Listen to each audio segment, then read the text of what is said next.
Magnetism. So first magnetism தான் நம்ம பார்க்க போறோம். மேக்னெட்டிசம் சொல்ல போனா அது ரொம்ப சின்ன டாபிக் தான். சரிங்களா? மேக்னெட்டிசம் அப்படிங்கிறது ரொம்ப சின்ன டாபிக் தான். காந்தவியல் தமிழ்ல என்னப்பா? காந்தவியல். சரிங்களா? காந்தவியல் மேக்னெட்டிசம். நான் ஆன்லைன்ல இருக்க பசங்க கூட யாராவது ஒரு 2 பேர்த்து கூடயாவது நான் கம்யூனிகேட் பண்ணணும்னு நினைக்கிறேன். ஆன்லைன்ல அட்டன் பண்றவங்க கிட்ட நான் சொல்லிட்டு இருக்கேன். ஸோ தட் எப்படி கிளாஸ் இருக்கு அப்படிங்கிறத கொஞ்சம் ஃபீட்பேக் கேட்டுக்கணும் அப்படிங்கிற மாதிரி நான் ஃபீல் பண்றேன். Okay, magnetism. மேக்னெட் அப்படின்னு என்ன? காந்தம் அப்படின்னு என்ன? மேக்னெட் அது யார்? அது காவியாவா? நீங்க தானா? அப்படின்னா என்ன? மேக்னெட் அப்படின்னா என்ன? ஈர்ப்பு விசையா? அதுக்கு இருக்க ப்ராப்பர்ட்டி என்னப்பா? அதுக்கிட்ட இருக்கக்கூடிய குணம் என்ன? ஈர்ப்பு, அட்ராக்ஷன் இல்லையா? ஒன்னா அட்ராக்ஷன், ஜாஸ்தி அட்ராக்ஷன் தான் பண்ணும். அது கூட சேர்ந்து இருக்கக்கூடிய சேம் போல் ஒரே துருவமா இருக்கிறது என்ன பண்ணும்? என்ன பண்ணுப்பா? ரிப்பல் பண்ணும். சரிங்களா? அது என்ன பண்ணும்? ரிப்பல் பண்ணும். வாங்க, ரிப்பல் பண்ணும். Is it or not? So repelling கேரக்டரும் இருக்கு, அதனுடைய அட்ராக்ஷன் கேரக்டரும் மேக்னெட்டிசம்க்கு இருக்கு. ஸோ ஃபர்ஸ்ட் மேக்னெட்டை கண்டுபிடிச்சது யார் தெரியுமா? ஒரு ஆடு மேய்க்கிறவர் தான். சரிங்களா? அவர் பேர் என்னன்னா மேக்னஸ். மேக்னஸ் அப்படிங்கிறவர் தான் கண்டுபிடிச்சார். அதனாலதான் அவர் பேர்லயே என்ன வந்துருச்சு? மேக்னெட் அப்படிங்கிற பேர் வந்துருச்சு. மேக்னஸ்.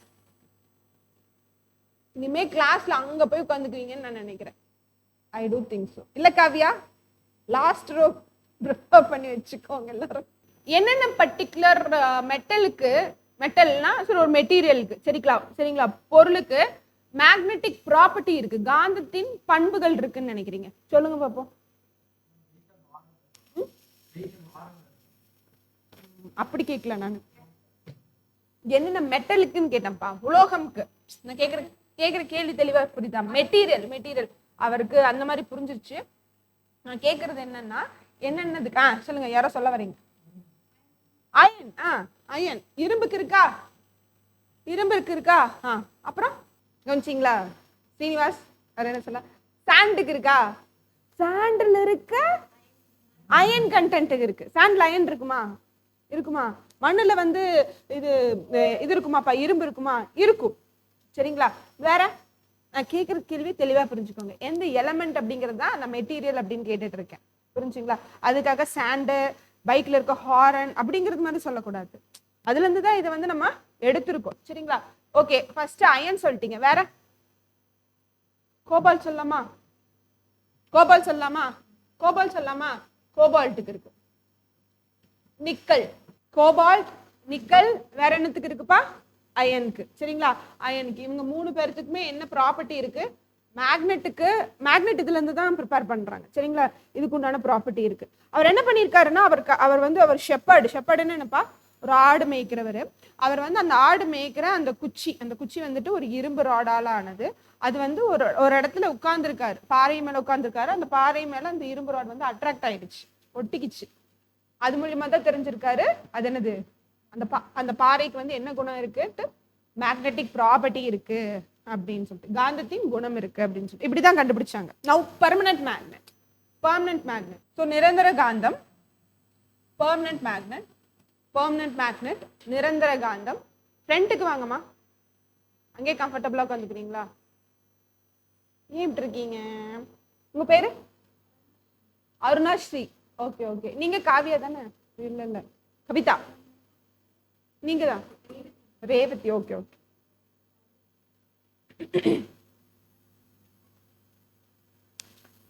பெர்மனன்ட் மேக்னெட் வந்து பாத்துக்கிட்டீங்கன்னா கார்பன் கண்டென்ட் இருக்கும். பெர்மனன்ட் மேக்னெட்ல என்ன இருக்கும்? கார்பன் கண்டென்ட் இருக்கும். என்னென்ன இருக்குங்கிறத நோட் பண்ணிக்கோங்க. பெர்மனன்ட் மேக்னெட்ல அது ஒரு கலவை. It's an alloy. கலவை. It's an alloy. சரிங்களா? என்னென்ன இருக்கும் அப்படின்னு பாத்துக்கிட்டீங்கன்னா கோபால்ட், அயன், நிக்கல் அண்ட் கார்பனும் சேர்ந்துள்ளது. நிரந்தரமான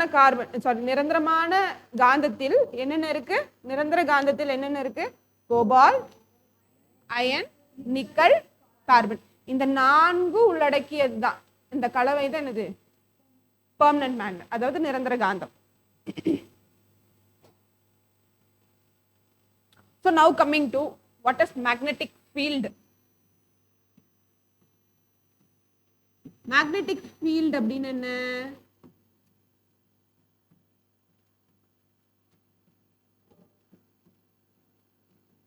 காந்தப்புலம். சரிங்களா? மேக்னெட்டிக் ஃபீல்ட் அப்படிங்கிறது என்னப்பா? காந்தப்புலம். தமிழ்ல காந்தப்புலம் அப்படின்னு என்னப்பா? What is magnetic field? என்னென்ன ஷேப்ஸ்ல வந்துட்டு மேக்னெட் இருக்கு? இது என்னன்னு சொல்லுவாங்கப்பா? பார். Bar magnet. தமிழ்ல செவ்வகம் காந்தம் நல்லா சொல்ல மாட்டாங்க.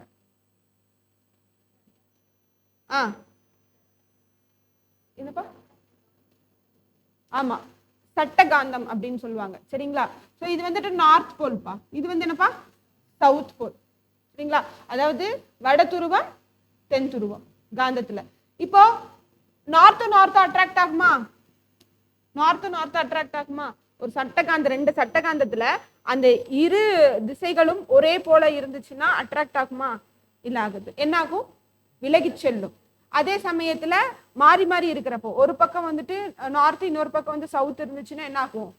அட்ராக்ட் ஆகும், ஈர்க்கும். சரிங்களா? அட்ராக்ட் ஆகும். இதெல்லாம் உங்களுக்கு தெரியும்னு நினைக்கிறேன். இப்ப கமிங் டு மேக்னெட்டிக் ஃபீல்ட். காந்தத்தை சுத்தி ஒரு குறிப்பிட்ட டிஸ்டன்ஸுக்கு, ஒரு தொலைவுக்கு அதனுடைய ரிப்பலிங்கும் சரி, அதனுடைய அட்ராக்ஷனும் சரி இருக்கும்னு சொல்லுவாங்க. அதாவது அதனுடைய ஈர்ப்பு விசையும் சரி, அதனுடைய விலக்கு விசையும் சரி இருக்கும்னு சொல்றாங்க. அதுதான் என்னவென்று அழைக்கப்படுகின்றது? காந்தப்புலம். ஒரு குறிப்பிட்ட டிஸ்டன்ஸ்க்கு அப்புறமா இருக்காது, அந்த காந்தத்தை சுத்தி இருக்காது. புரியுது இல்லைங்களா? சோ இப்ப அந்த குறிப்பிட்ட டிஸ்டன்ஸ் தான் என்னன்னு சொல்லப்படுதுமா? காந்த புலம் என்று அழைக்கப்படுகின்றது. எழுதிக்கோங்க. இதனுடைய unit newton by ampere metre. Newton by ampere metre. Ampere metre அல்லது Tesla.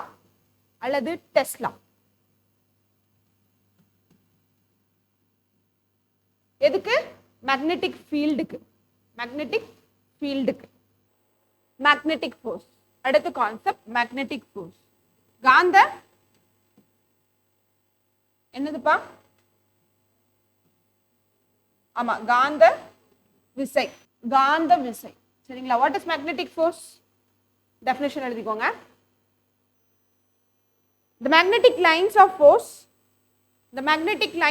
force outside the magnet. நீங்க தமிழா இங்கிலீஷப்பா? Aruna Sri இங்கிலீஷ்ங்களா? The magnetic lines of force outside the magnet always travel from the north pole to the south pole. Always travel from the north pole to the south pole, and inside it travel from the south pole towards the north pole.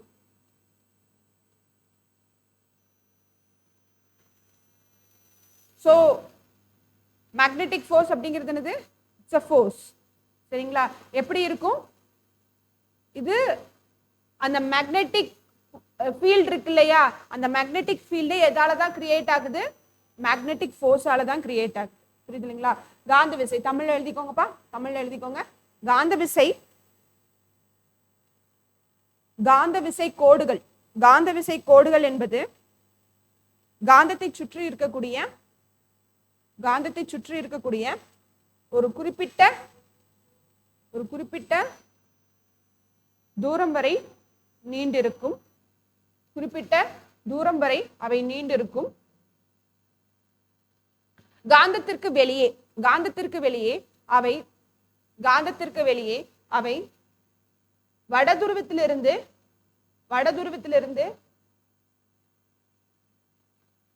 தென்துருவமாக நகர்ந்து செல்லும். அதுவே காந்தத்தினுள்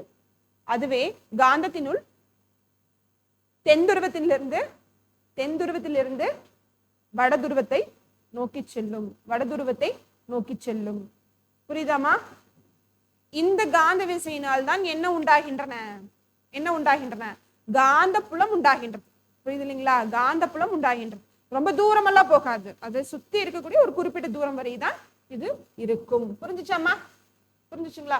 magnetic lines of force அப்படிங்கிறது என்ன? அது சுத்தி இருக்கக்கூடிய ஒரு குறிப்பிட்ட ஏரியா வரைக்கும் தான் இருக்கும். அது எங்கிருந்து எங்க நகர்ந்து செல்லும்பா? அந்த விசையானது எங்கிருந்து நகர்ந்து செல்லும்? வடதுருவத்திலிருந்து தென் துருவமாக வெளியே இருக்கும். அதனுள் காந்தத்தினுள் இன்சைட்ல எப்படி இருக்கும்? சவுத் டு நார்த், அதாவது தென் துருவத்திலிருந்து வடதுருவமாக நகர்ந்து செல்லும். ஓகேவா? டன்.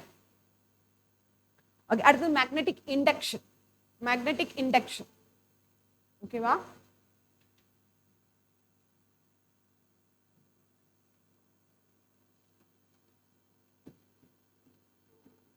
காந்த தூண்டல் என்னவா இருக்கும்னு நினைக்கிறீங்க?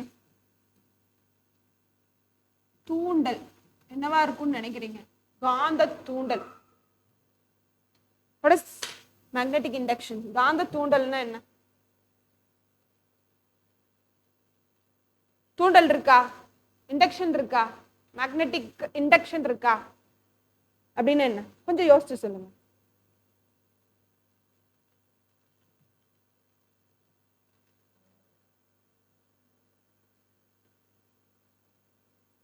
ஒன்றும் இல்லைப்பா, ஒன்றும் இல்லை.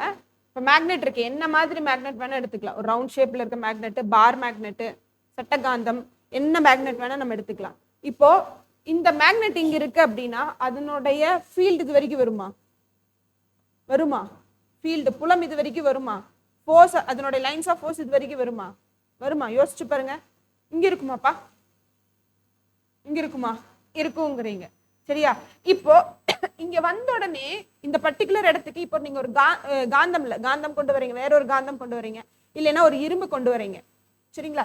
இங்க வச்சீங்கன்னா ஏதாவது டிஸ்டர்பன்ஸ் இதுக்கு ஏதாவது ஏற்படுமா? இல்ல அதுக்கு ஏதாவது ஏற்படுமா? இல்ல பாப்பா, நான் கேக்குறது என்னன்னா, இங்க வச்சிருக்கீங்க மேக்னெட், இங்க வச்சிருக்கீங்க, இதேதான் இந்த லோட்ல என்ன தெரியுதோ அதேதான். இங்க மேக்னெட் இங்க இருக்கு, இங்க வந்து ஒரு இரும்பு ஆணி வச்சிருக்கீங்க. இங்க வச்சோம்னா ஏதாவது டிஸ்டர்பன்ஸ் இதுக்கோ அதுக்கோ ஏற்படுமா? ஏற்படாது இல்லையா? பக்கத்துல கொண்டு போக என்ன ஆகும்? ஸோ மேக்னெட்டிக் இண்டக்ஷன் அப்படிங்கிறது என்னன்னா, காந்த புலத்துக்குள்ளதான் இருக்கு. அது எதனாலதான் கிரியேட் ஆகுது? லைன்ஸ் ஆஃப் ஃபோர்ஸ்னாலதான் கிரியேட் ஆகுதுன்னு சொல்றாங்க. சரிங்களா? ஸோ அந்த காந்த புலத்தினுள் தான் அது இருக்கும். புரியுதுங்களா? அதுக்குள்ள ஏதாவது ஒரு பொருள், அயனோ இல்லைன்னா நிக்கலோ, சரிங்களா, நிக்கலோ இல்லைன்னா கோபால்ட்டோ, இந்த இல்லைன்னா இன்னொரு மேக்னெட்டோ, சரிங்களா, இன்னொரு மேக்னெட்டோ காந்தத்தோ கொண்டு வர்றப்போ அது என்ன எக்ஸ்பீரியன்ஸ் பண்ணுன்னு சொல்றாங்க? தூண்டலாகும் அப்படின்னு சொல்றாங்க. புரியுது இல்லையாப்பா? அதுதான் காந்த தூண்டல், மேக்னெட்டிக் இண்டக்ஷன் அப்படின்னு சொல்லப்படுது. இதனுடைய யூனிட் காஸ். இதை கண்டுபிடிச்சது காஸ் அப்படிங்கிற சயின்டிஸ்ட். சரிங்களா? GAU, அது GUN போட்ட GAU.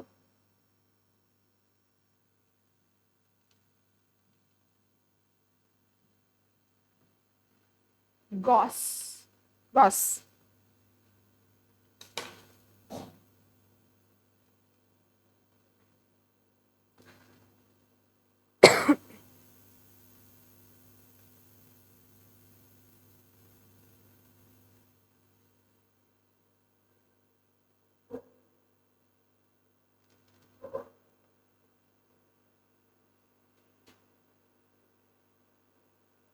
சரியா? அடுத்தது மேக்னெட்டிக் ஃப்ளக்ஸ். எம் மட்டும் போட்டுக்கிறேன். மேக்னெட்டிக் ஃப்ளக்ஸ், காந்த பாயம்.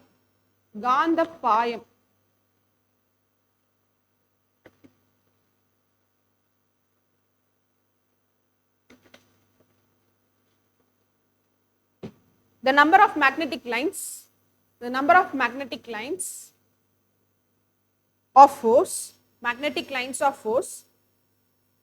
passing through an area A is called magnetic flux. நம்மளுக்கு நல்லாவே தெரியும் என்ன தெரியும்? ஒரு மேக்னெட்டை சுத்தி என்ன இருக்கு? காந்த விசை இருக்குன்னு தெரியும். அந்த காந்த விசை தான் என்ன உண்டாக்கும்?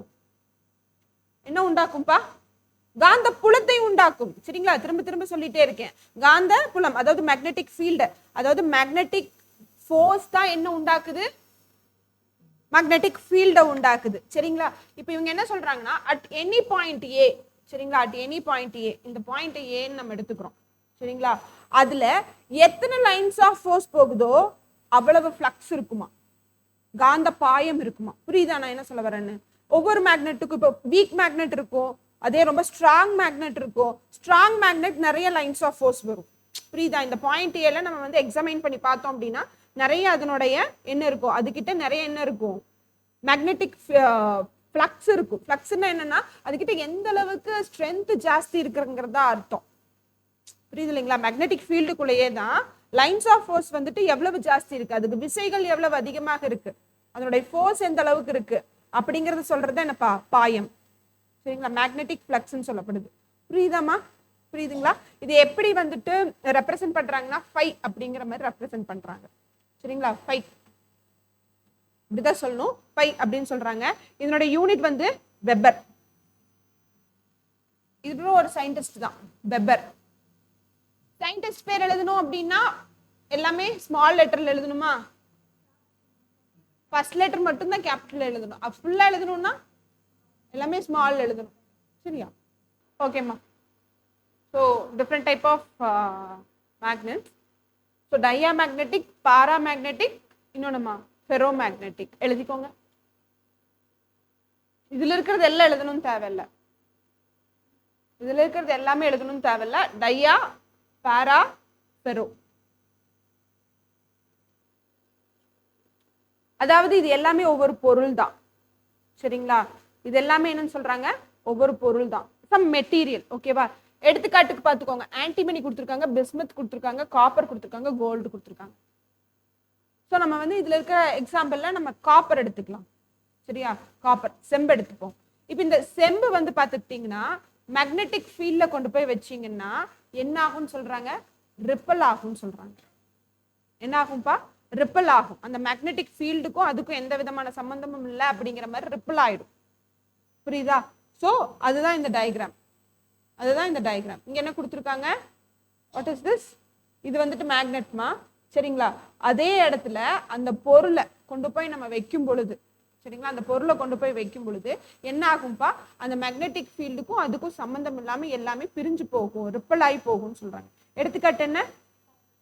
Copper, antimony, bismuth, gold, silver, mercury, quartz, alcohol, water, air, argon, hydrogen. இவை அனைத்தும் என்னதான்? எக்ஸாம்பிளுக்கு டயாமேக்னெட்டிக் உண்டான எக்ஸாம்பிள்ஸ். இப்போ உங்களுக்கு இது கண்டிப்பா கேட்கறதுக்கு எக்ஸாம்ஸ்ல வாய்ப்பு இருக்கு. டயாமேக்னெட்டிக் ப்ராப்பர்ட்டி இருக்கக்கூடிய பொருள் என்ன அப்படின்னு கேட்கலாம். புரியுதா? மெட்டீரியல் என்ன அப்படின்னு கேட்கலாம். ஓகே. அடுத்தது பாராமேக்னெட்டிக். அடுத்தது பாராமேக்னெட்டிக். தமிழ்ல பாராமேக்னெட்டிக் அப்படிம்பாங்க. ஸோ பாராமேக்னெட்டிக் வந்து பார்த்துக்கிட்டீங்கன்னா பார்ஷியல். அதனால தான் பாரா. புரியுது இல்லைங்களா? பார்ஷியலா அதுகிட்ட என்ன ப்ராப்பர்ட்டி இருக்கா, அந்த மெட்டீரியலுக்கெல்லாம் என்ன ப்ராப்பர்ட்டி இருக்கா? மேக்னெட்டிக் ப்ராப்பர்ட்டி இருக்கா. அப்ப என்ன ஆகும்? அந்த மேக்னெட்டிக் ஃபீல்ட்ல கொண்டு போய் வைக்கிறப்ப என்ன ஆகும்? அட்ராக்ட் ஆகும். ஃபுல்லா அட்ராக்ட் ஆகாது, ஃபுல்லி மேக்னடைஸ் ஆகாது, கொஞ்சம் அட்ராக்ட் ஆகும். அப்படி இருக்கக்கூடிய பொருளெல்லாம் என்னப்பா? Aluminium, chromium, alkali metals. Alkali மெட்டல்ஸ்னா என்னதுப்பா? கார உலோகங்கள். சரிங்களா? கார உலோகங்கள். Platinum, oxygen, copper sulphate, magnesium sulphate, manganese sulphate. சரிங்களா? மெக்னீசியம்னா Mg வரும். இது manganese sulphate, MnSO4. MnSO4, CuSO4. தெரியுதா?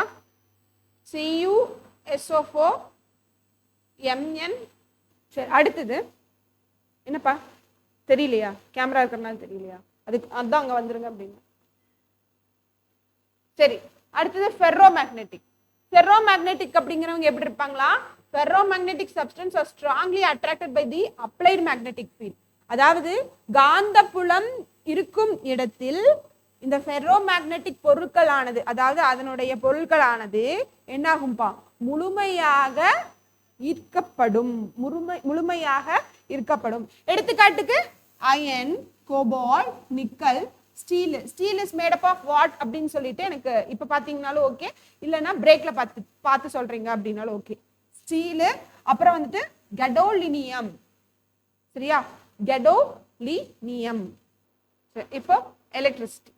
சரிங்களா, இப்போ வந்துட்டு எலக்ட்ரிசிட்டி, மின்சாரவியல். பிக்சர் பாருங்க, என்ன புரியுதுன்னு சொல்லுங்க. பிக்சர் பாருங்க, நேத்து நம்ம சில விஷயம் பார்த்தோம், பாருங்க என்ன புரியுதுன்னு சொல்லுங்க. என்ன புரியுது? ஒண்ணுமே புரியலையா? என்ன புரியுது சொல்லுங்க ரோஷன்.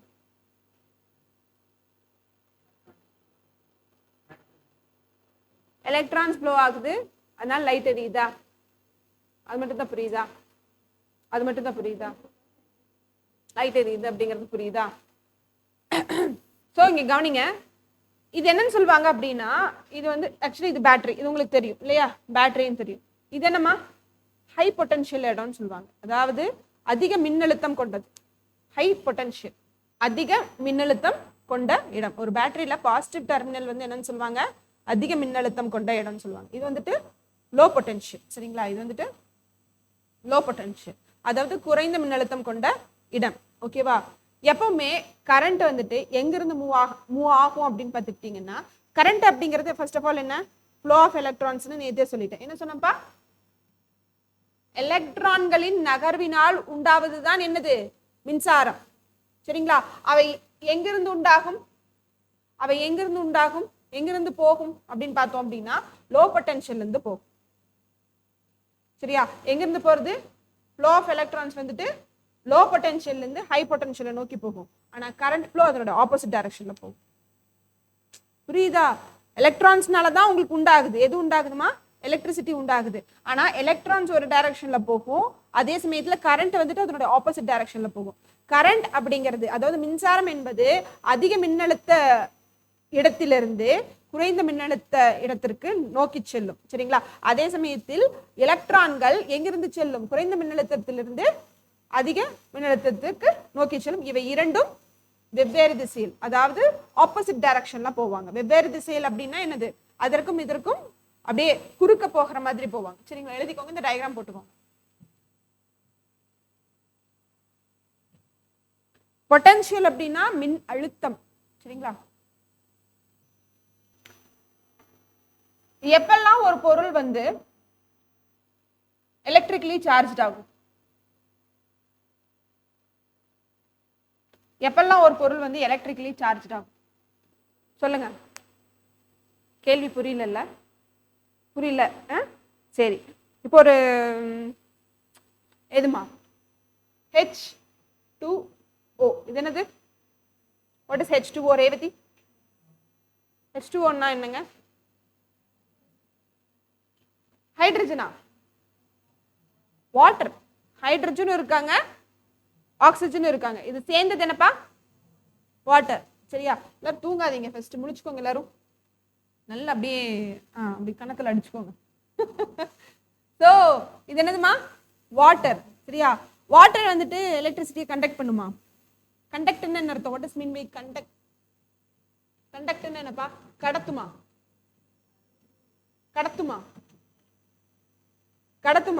Really water கடத்துமா? எப்படி கடத்தும், வேணா கை வச்சு பாருங்க, தண்ணிக்குள்ள ஒரு வயரை போட்டு வச்சு பாருங்க, கனெக்ஷன் கொடுத்து வச்சு பாருங்க. Pure water கடத்துமா? செக் பண்ணி பாருங்க நெட்ல. பியூர் வாட்டர்னு போடணும், பியூர் வாட்டர், நல்லா பிடிச்சுக்கோங்க. சொல்லுங்க. கடத்தாது. ஏன் கடத்தாது? சால்ட் இருக்கணுமா? சால்ட்னு என்ன, உப்பு போட்டுருணுமா? உப்பு போட்டா கடத்தும். நம்ம குடிக்கிற தண்ணி வந்து பியூர் வாட்டரா, உப்பு தண்ணியா? பியூர் வாட்டரா? பாருங்க என்ன மிக்ஸ்ல இருக்குங்க. Very good. சரி, அவங்களும் பார்க்கட்டும், கொஞ்சம் பார்க்கட்டும். கரெக்டா சொல்லிட்டீங்க, வெரி குட். பாருங்க, அவர் சொன்ன பாயிண்ட் ஏதாவது வருதா அப்படிங்கறது பாருங்க. நீங்க இன்ஜினியரிங்கா, என்ன படிச்சீங்க?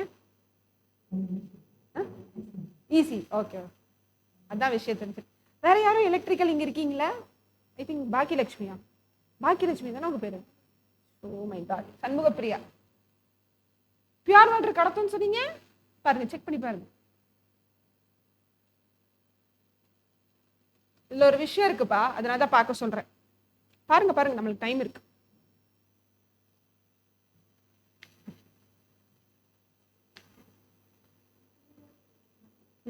பியூர் வாட்டர் கடத்தாதா? அப்ப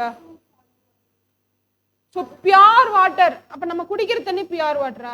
கிடையாது. நம்ம குடிக்கிற தண்ணி வந்துட்டு பியூர் வாட்டர் கிடையாது, சரிங்களா? இப்ப பியூர் வாட்டர் வந்துட்டு கடத்தாது, எலக்ட்ரிசிட்டி கடத்தாது. ஏன்? எல்லாமே பாண்டடா இருக்கு. ரெண்டு H2 ரெண்டு H ஒரு O, அவங்க எல்லாமே ஒன்னோட ஒண்ணு சேர்ந்து இருப்பாங்க. புரியுதுங்களா? இவங்களுக்கு பாண்டிங் இருக்கு, யாருமே தனியா பிரிஞ்சு இல்லை. நான் ஃபர்ஸ்டே சொல்லிட்டேன், ஃப்ரீ மூவிங் எலக்ட்ரான்ஸ் இருக்கணும்னு சொல்லிட்டேன். கரண்ட் போகணும்னா யார் வேணும்? ஃப்ரீயா சுத்திட்டு இருக்கிறவங்க தான் வேணும். போய் நல்லா ஜாயின் அடிச்சுட்டு ஒன்னா சேர்ந்து இருக்கிறவங்க என்ன பண்ண மாட்டாங்க? கரண்ட்டை வந்துட்டு பாஸ் பண்ண மாட்டாங்க. நல்லா புரிஞ்சுக்கோங்க. அப்ப பியூர் வாட்டர் நம்ம குடிக்கிறோமான்னு கேட்டா நம்ம பியூர் வாட்டர் குடிக்கிறது இல்லப்பா, நம்ம மினரலைஸ்டு வாட்டர் தான் குடிக்கிறோம். இப்போ இங்க கொண்டு வந்து டின்னா போட்டிருக்காங்க, இது என்ன வாட்டர்? RO water. அதை ஃபர்ஸ்ட் நம்ம தெரிஞ்சுக்கணும். ஒன்றும் போய் அருவியிலேருந்து பிடிச்சிட்டு வரல அவங்க. எப்படி எப்படி இது பண்றாங்க? ரிவர்ஸ் ஆஸ்மோசிஸ் வாட்டர் தான் RO water, reverse osmosis water தான். புரிஞ்சுங்களா? நிறைய பேர் சொல்லிட்டு இருக்காங்க ஆரோ வாட்டர் குடிக்க கூடாது அப்படின்னு சொல்லிட்டு இருக்காங்க. வேற வழி இல்லையா? ஸோ அதுல என்ன இருக்கு? ஆரோ வாட்டர்ல என்ன இருக்கு? நம்மளுக்கு நார்மலா வந்துட்டு ஃப்ரெஷ் வாட்டர்ல எல்லாம் என்ன இருக்கு? மழை தண்ணியே பிடிக்கிறீங்க, அதுல என்ன இருக்கும்பா? லைட்டா சால்ட் கண்டென்ட். சால்ட் அப்படிங்கிறது மினரல்ஸ் இருக்கு. Salt is nothing but what? Minerals தான். உப்பு அப்படிங்கிறதுல என்ன இருக்குப்பா? உப்புன்னா என்ன? நம்ம இப்ப சாப்பிடுற உப்பு என்ன? யார் இருக்கா? NaCl. NaClனா யாரு? Na யாரு? சோடியம். Clனா யாரு? குளோரின். அவங்க நத்திங் பட் யாருப்பா? மினரல்ஸ் தான், சரிங்களா? அப்போ தண்ணியில யார் கரைஞ்சிருக்கணும்? மினரல்ஸ் கரைஞ்சிருக்கணும். அந்த மினரல்ஸ் வந்து யாரு? அவங்களுக்கு பேர் ஒண்ணு இருக்கு. அவங்க என்ன மாதிரி இருப்பாங்க? அயான்ஸா இருப்பாங்க, அயனிகளா இருப்பாங்க. ஸோ கரண்ட் கடத்தணும் அப்படின்னா யார் வேணும்பா? அயான்ஸ் வேணும். என்ன மேம் புதுசா ஏதோ சொல்றீங்க? அயான்ஸ் வேணும்னா என்ன அர்த்தம்? What is ions? யாராவது தெரிஞ்சவங்க சொல்லுங்கம்மா. சொல்லுங்க கிருஷ்ணா. மறந்து போச்சா? சரி சொல்லுங்க. ஓ மறந்துட்டேன் உங்க பேரை. சண்முகம். சொல்லுங்கம்மா. What is ions? சரி அயான்ஸ்னால என்னன்னு சொல்லுங்க. What is ions? மேம் எடுத்தாங்களா? எடுக்கலையா? அயனின்னா என்ன? சக்தி தெரிஞ்சுன்னா சொல்லுப்பா. அயனி என்றால் என்ன? Okay, positive negative ions. எப்படி பாசிட்டிவ் ஆகும், எப்படி நெகட்டிவ் அயான்ஸா மாறும்? எப்படி பாசிட்டிவ், எப்படி நெகட்டிவ் அயானா மாறும்? ஃபர்ஸ்ட் பாசிட்டிவ் அயானுக்கு பேர் என்ன? அதுக்கு ஒரு பேர் இருக்கு, சொன்னாங்களா அவங்க? கேத்தோட் ரே ஆனோட் ரே எல்லாம் சொன்னாங்களா? அப்போ இதுக்கு பேர் என்னப்பா? பாசிட்டிவ்க்கு என்ன பேரு? கேட்டயோனா? Positive anode. ஆனா அயான் வந்து ஆப்போசிட்டா இருக்கும். இது வந்துட்டு பாசிட்டிவ் வந்து என்னதுப்பா? கேட்டயான். நெகட்டிவ் வந்து என்ன? Anion. If I am not wrong check பண்ணிக்கோங்க. கேட்டயான் சும்மா போடுங்க யாரோ ஒருத்தர்.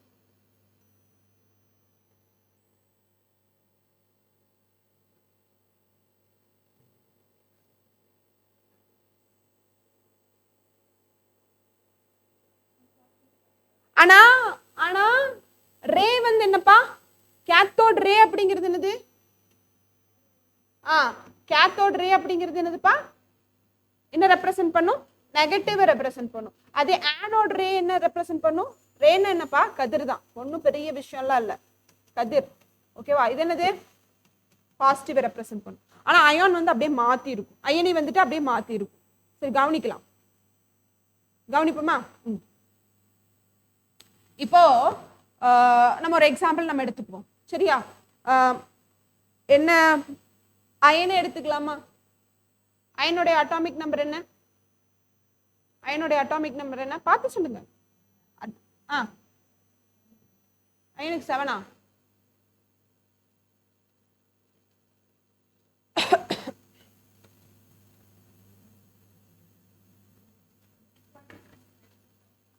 ரொம்ப பெருசா இருக்காங்க, அவங்கள விட்டுறலாம்.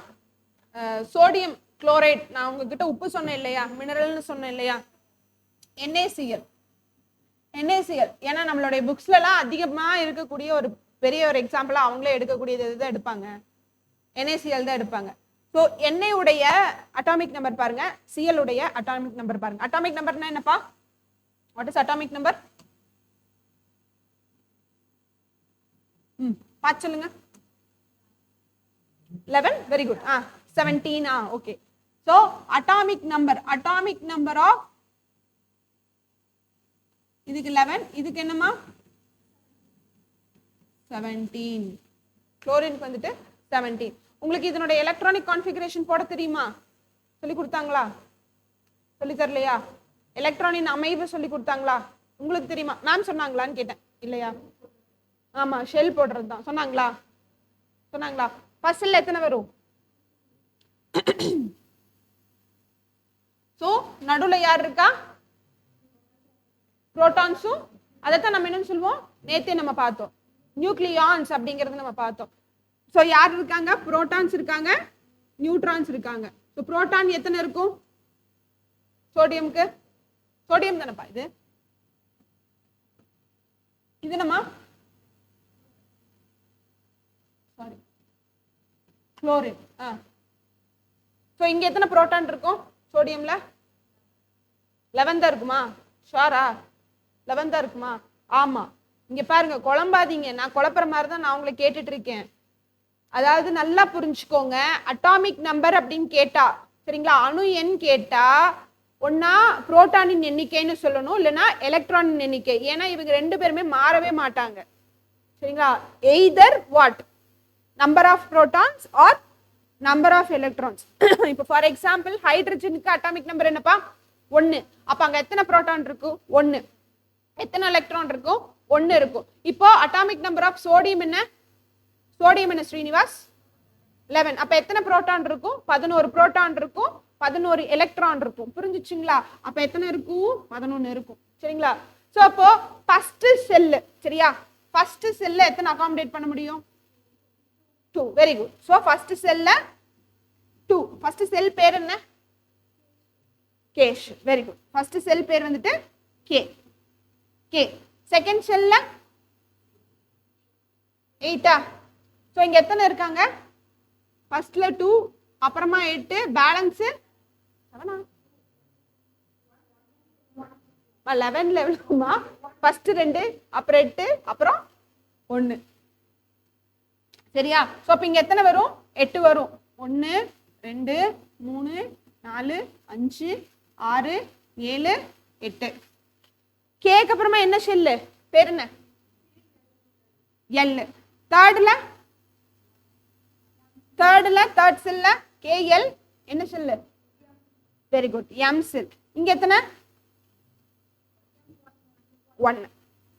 இங்க 1, சரியா. ஓகே, இப்போ வந்து நம்மளுக்கு சோடியம் முடிச்சிட்டாங்க. அடுத்தது நம்ம வந்துட்டு குளோரினுக்கு போடுவோம். அட்டாமிக் ஸ்ட்ரக்சர்னு சொல்லுவாங்கப்பா இதுக்கு பேரு, புரியுதா? இதா அணுவின் அமைப்பு, புரிஞ்சுங்களா? அணுவின் அமைப்பு. ஓகே, நியூக்ளியஸ்ல யார் யார் இருப்பா?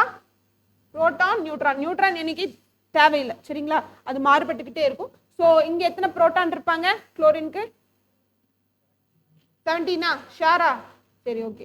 ஃபர்ஸ்ட் ஷெல்ல ஃபர்ஸ்ட் எலக்ட்ரானிக் கான்ஃபிகரேஷன் போட்டுடலாம். 2, 8, 10 வந்துட்டாங்க, பேலன்ஸ் 7.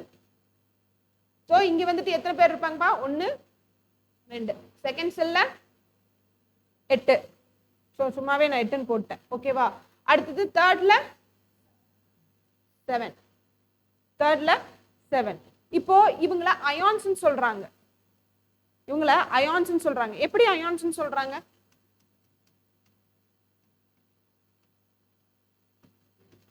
ஃபர்ஸ்ட் ஆஃப் ஆல் இவங்க கிட்ட ஃப்ரீ மூவிங் எலக்ட்ரான்ஸ் இருக்கா? இருக்கா?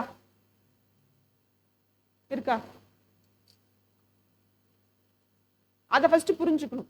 அது புரிஞ்சாதான் வந்துட்டு எலக்ட்ரிசிட்டி அப்படிங்கிறது வந்துட்டு, அதனால தான் நான் இதை எடுத்துட்டு இருக்கேன். இது கிட்டத்தட்ட கொஞ்சம் நியூக்ளியர் பிசிக்ஸ் மாதிரி உள்ள போயிடுச்சு. கிட்டத்தட்ட இல்லை, நியூக்ளியர் பிசிக்ஸே தான். ஸோ என்னப்பா ஃப்ரீ மூவிங் எலக்ட்ரான்ஸ் இருக்கா? எப்பெல்லாம் வந்து ஒரு ஷெல் வந்து கம்ப்ளீட்டட் சொல்லுங்க பார்ப்போம். எப்பெல்லாம் இது ஷெல் தானமா? ஷெல்னா என்ன? What is shell? எலக்ட்ரான்ஸ் உடைய சுற்றுப்பாதை தான் என்னது ஷெல் அப்படின்னு சொல்லுவாங்க. சரிங்களா? அது சுத்திட்டு வரக்கூடிய பாதை தான் என்னது ஷெல்னு சொல்லுவாங்க. சரி, எப்படி வந்துட்டு இது கம்ப்ளீட்டட் அப்படின்னு சொல்லலாம்? ஒரு ஷெல் எப்படி கே ஷெல் அப்படிங்கிறது கம்ப்ளீட்டட் அப்படிங்கிறது எப்படி சொல்றீங்க?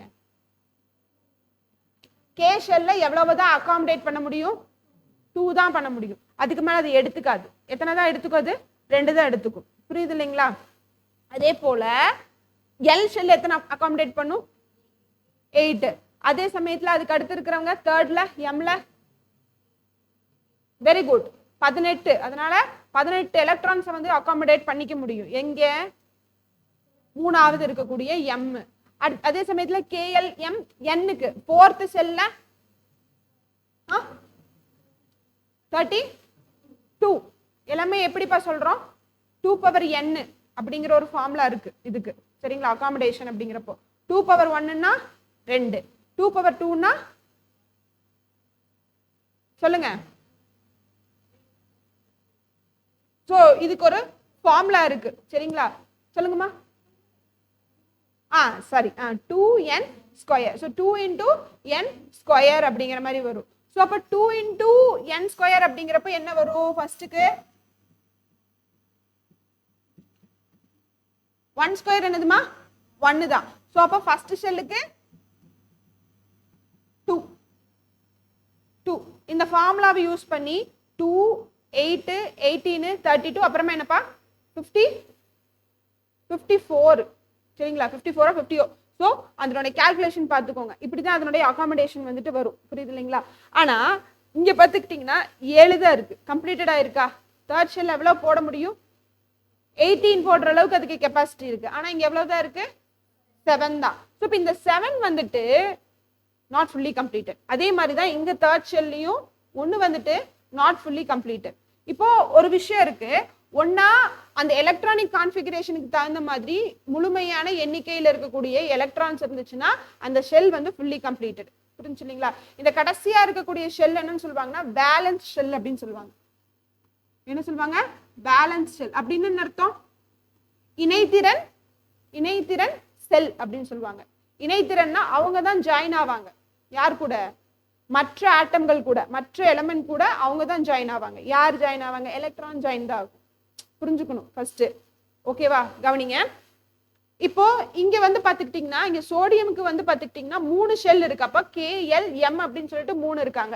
இங்கேயும் எத்தனை இருக்காங்க? குளோரினுக்கு KLMன்னு 3 இருக்காங்க. சரிங்களா? ஒன்னா ஃபுல்லி கம்ப்ளீட்டடா இருக்கணும். இல்லைன்னா அவுட்டர் மோஸ்ட் செல்னு சொல்லக்கூடிய இந்த வேலன்ஸ் செல்ல 8 எலக்ட்ரான் இருக்கணும். என்ன சொல்றாங்கம்மா? 8 எலக்ட்ரான் இருக்கணும். அந்த 8 எலக்ட்ரான் இருக்கிறது தான் என்னது? ஆக்டெட் விதி. கேள்விப்பட்டிருக்கீங்களா? அந்த 8 எலக்ட்ரான் அப்படிங்கிறது என்னதுமா? ஆக்டெட் விதின்னு சொல்லுவாங்க. அந்த 8 எலக்ட்ரான் இருந்துச்சு அப்படின்னாலே என்னது? கம்ப்ளீட்டட் தான். புரியுதா? நான் சொல்ற விஷயம் எல்லாம் உங்களுக்கு புரிஞ்சுக்கிட்டு இருக்கா? ஒன்னா என்ன இருக்கணும்? எலக்ட்ரானிக் கான்ஃபிகரேஷன், எலக்ட்ரானின் அமைப்புப்படி 2, 8, வேற என்னப்பா 18, 32 அப்படிங்கிற மாதிரி சோன் போயிட்டு இருக்கணும். இல்லையா 2, 8 ஆட்டோமேட்டிக்கா வந்துடும். சரிங்களா? மூணாவது செல்ல இருந்து அட்லீஸ்ட் 8 அப்படிங்கிற அந்த தொகையாவது இணைத்திறன்ல இருக்கணும். இல்லைன்னா அது என்ன ஆகும்? இல்லைன்னா அது என்ன ஆகும்பா? இந்த மாதிரி ஃப்ரீ மூவிங் எலக்ட்ரான்ஸ். இதுக்கு பேர் தான் என்னது? Free moving electrons. இப்போ இங்க பாத்தீங்கன்னா 8 இருக்கா? கிடையாது. இங்க எத்தனை இருக்கு? 7 தான் இருக்கு. ஸோ 1 வேணும். அந்த 1 அவங்க ஃபுல்லி கம்ப்ளீட்டட் ஆயிக்கிறதுக்கு என்ன பண்ணுவாங்க? இவங்க கூட அவங்க ஜாயின் ஆயிக்குவாங்க. இவங்க என்ன பண்றாங்க? இருக்கிற ஒரு எலக்ட்ரான், இந்த ஒரு எலக்ட்ரானை வந்துட்டு இவங்க கிட்ட கொடுத்துட்றாங்க. எஸ், இவங்க வந்து என்ன பண்றாங்கம்மா? தங்கிட்டு இருக்கக்கூடிய இந்த ஒரு எலக்ட்ரானை வந்துட்டு இவங்களுக்கு விட்டு கொடுத்துட்றாங்க. இப்ப சொல்லுங்க, இங்க ஒரு எலக்ட்ரான் போயிட்டாங்க. இப்ப புரோட்டான் எண்ணிக்கை இங்க எவ்வளவு இருக்கு? புரோட்டான் எப்பவுமே 11 தான். எலக்ட்ரான் எவ்வளவு இருக்கு? ஒன்னு போயிடுச்சு. எலக்ட்ரான் தான் நீங்க என்ன சொல்லணும்? 10ன்னு சொல்லணும். சோ சின்ஸ் நம்ம கிட்ட, அதாவது சோடியத்துக்கிட்ட புரோட்டானின் எண்ணிக்கை ஜாஸ்தியா இருக்கிறதுனால இவங்க என்ன அயானா மாறிடுவாங்க? எலக்ட்ரானின் எண்ணிக்கை சரியா இல்ல அப்படிங்கிறப்போ என்னவா மாறிடுவாங்க? அயானா மாறிடுவாங்க. சரி கவனிங்க, இங்க வந்துட்டு எண்ணெய் வந்து என்னவா மாறுறாங்கம்மா? கொடுத்துட்டாங்க, எலக்ட்ரானும் கொடுத்துட்டாங்க. யார் தான் ஜாஸ்தியா இருக்கா? புரோட்டான் தான் ஜாஸ்தியா இருக்காங்க. அதனால Na+ ஆயிடும்.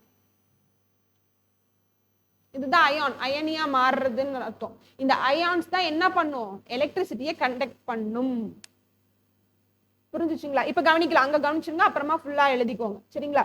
இப்போ நம்ம குளோரினுக்கும் எத்தனை எலக்ட்ரான் இருந்தா ஃபுல்லி கம்ப்ளீட்டடு? அந்த ஆக்டெட் விதி வரும். 1 வாங்கிடுச்சு. அப்ப அவங்க தான் சோடியத்துக்கிட்ட இருந்து அவங்க வாங்கிட்டாங்க. ஸோ அப்போ அவங்க கிட்ட இருந்து இன்னொன்னு அவங்க வாங்கிட்டாங்க. ஃபுல்லி கம்ப்ளீட்டடா 8 வந்துருச்சு. இவங்க கிட்ட இருக்கக்கூடிய புரோட்டான் எண்ணிக்கை எவ்வளவுப்பா? இப்ப எலக்ட்ரான் எண்ணிக்கை வாங்கினதுக்கு அப்புறமா எவ்வளவு இருக்கு? ஸோ 18. ஸோ 18. ஸோ இப்போ இவங்க வாங்கிட்டாங்க. எலக்ட்ரான் எண்ணிக்கை அதிகமா இருக்கிறதுனால இவங்க என்னவா மாறிட்டாங்க? குளோரின் மைனஸா மாறிட்டாங்க. இது என்ன அயான்? இதுக்கு பேர் என்ன? ஆனயான். குளோரின் வந்துட்டு ஆனயான். இவங்க என்னமா? இவங்க வந்துட்டு கேட்டயான். புரிஞ்சுச்சுங்களா? இப்ப இவங்க 2 பேருமே சேர்ந்ததுக்கு அப்புறமா இவங்க என்ன ஆயிட்டாங்க? இணை விட்டுட்டாங்க. இவங்களுக்குள்ள இருக்கக்கூடிய பாண்டிங் வந்து அயானிக் பாண்ட், அயனி பிணைப்புன்னு சொல்லுவாங்க. சரிங்களா? அயானிக் பாண்ட் எழுதிக்கலாமா? ஸோ இப்படி அயான்ஸ் உருவாச்சுன்னா தான் அது என்ன பண்ணும்? இதுதான் இந்த ஃப்ரீ மூவிங் எலக்ட்ரான்ஸ். இவங்க தான் என்ன பண்றாங்க? மின்சாரத்தை கடத்துறாங்க.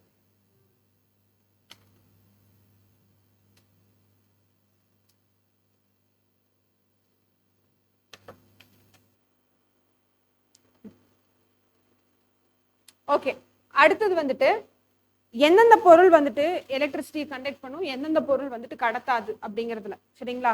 ஸோ நம்ம பார்த்தது வந்து மினரல்ஸ் அப்படிங்கிற கேட்டகரியில பார்த்தோம். சரிங்களா? மினரல்ஸ் அப்படிங்கிற கேட்டகரியில பார்த்தோம். மினரல்ஸ்னா என்னது?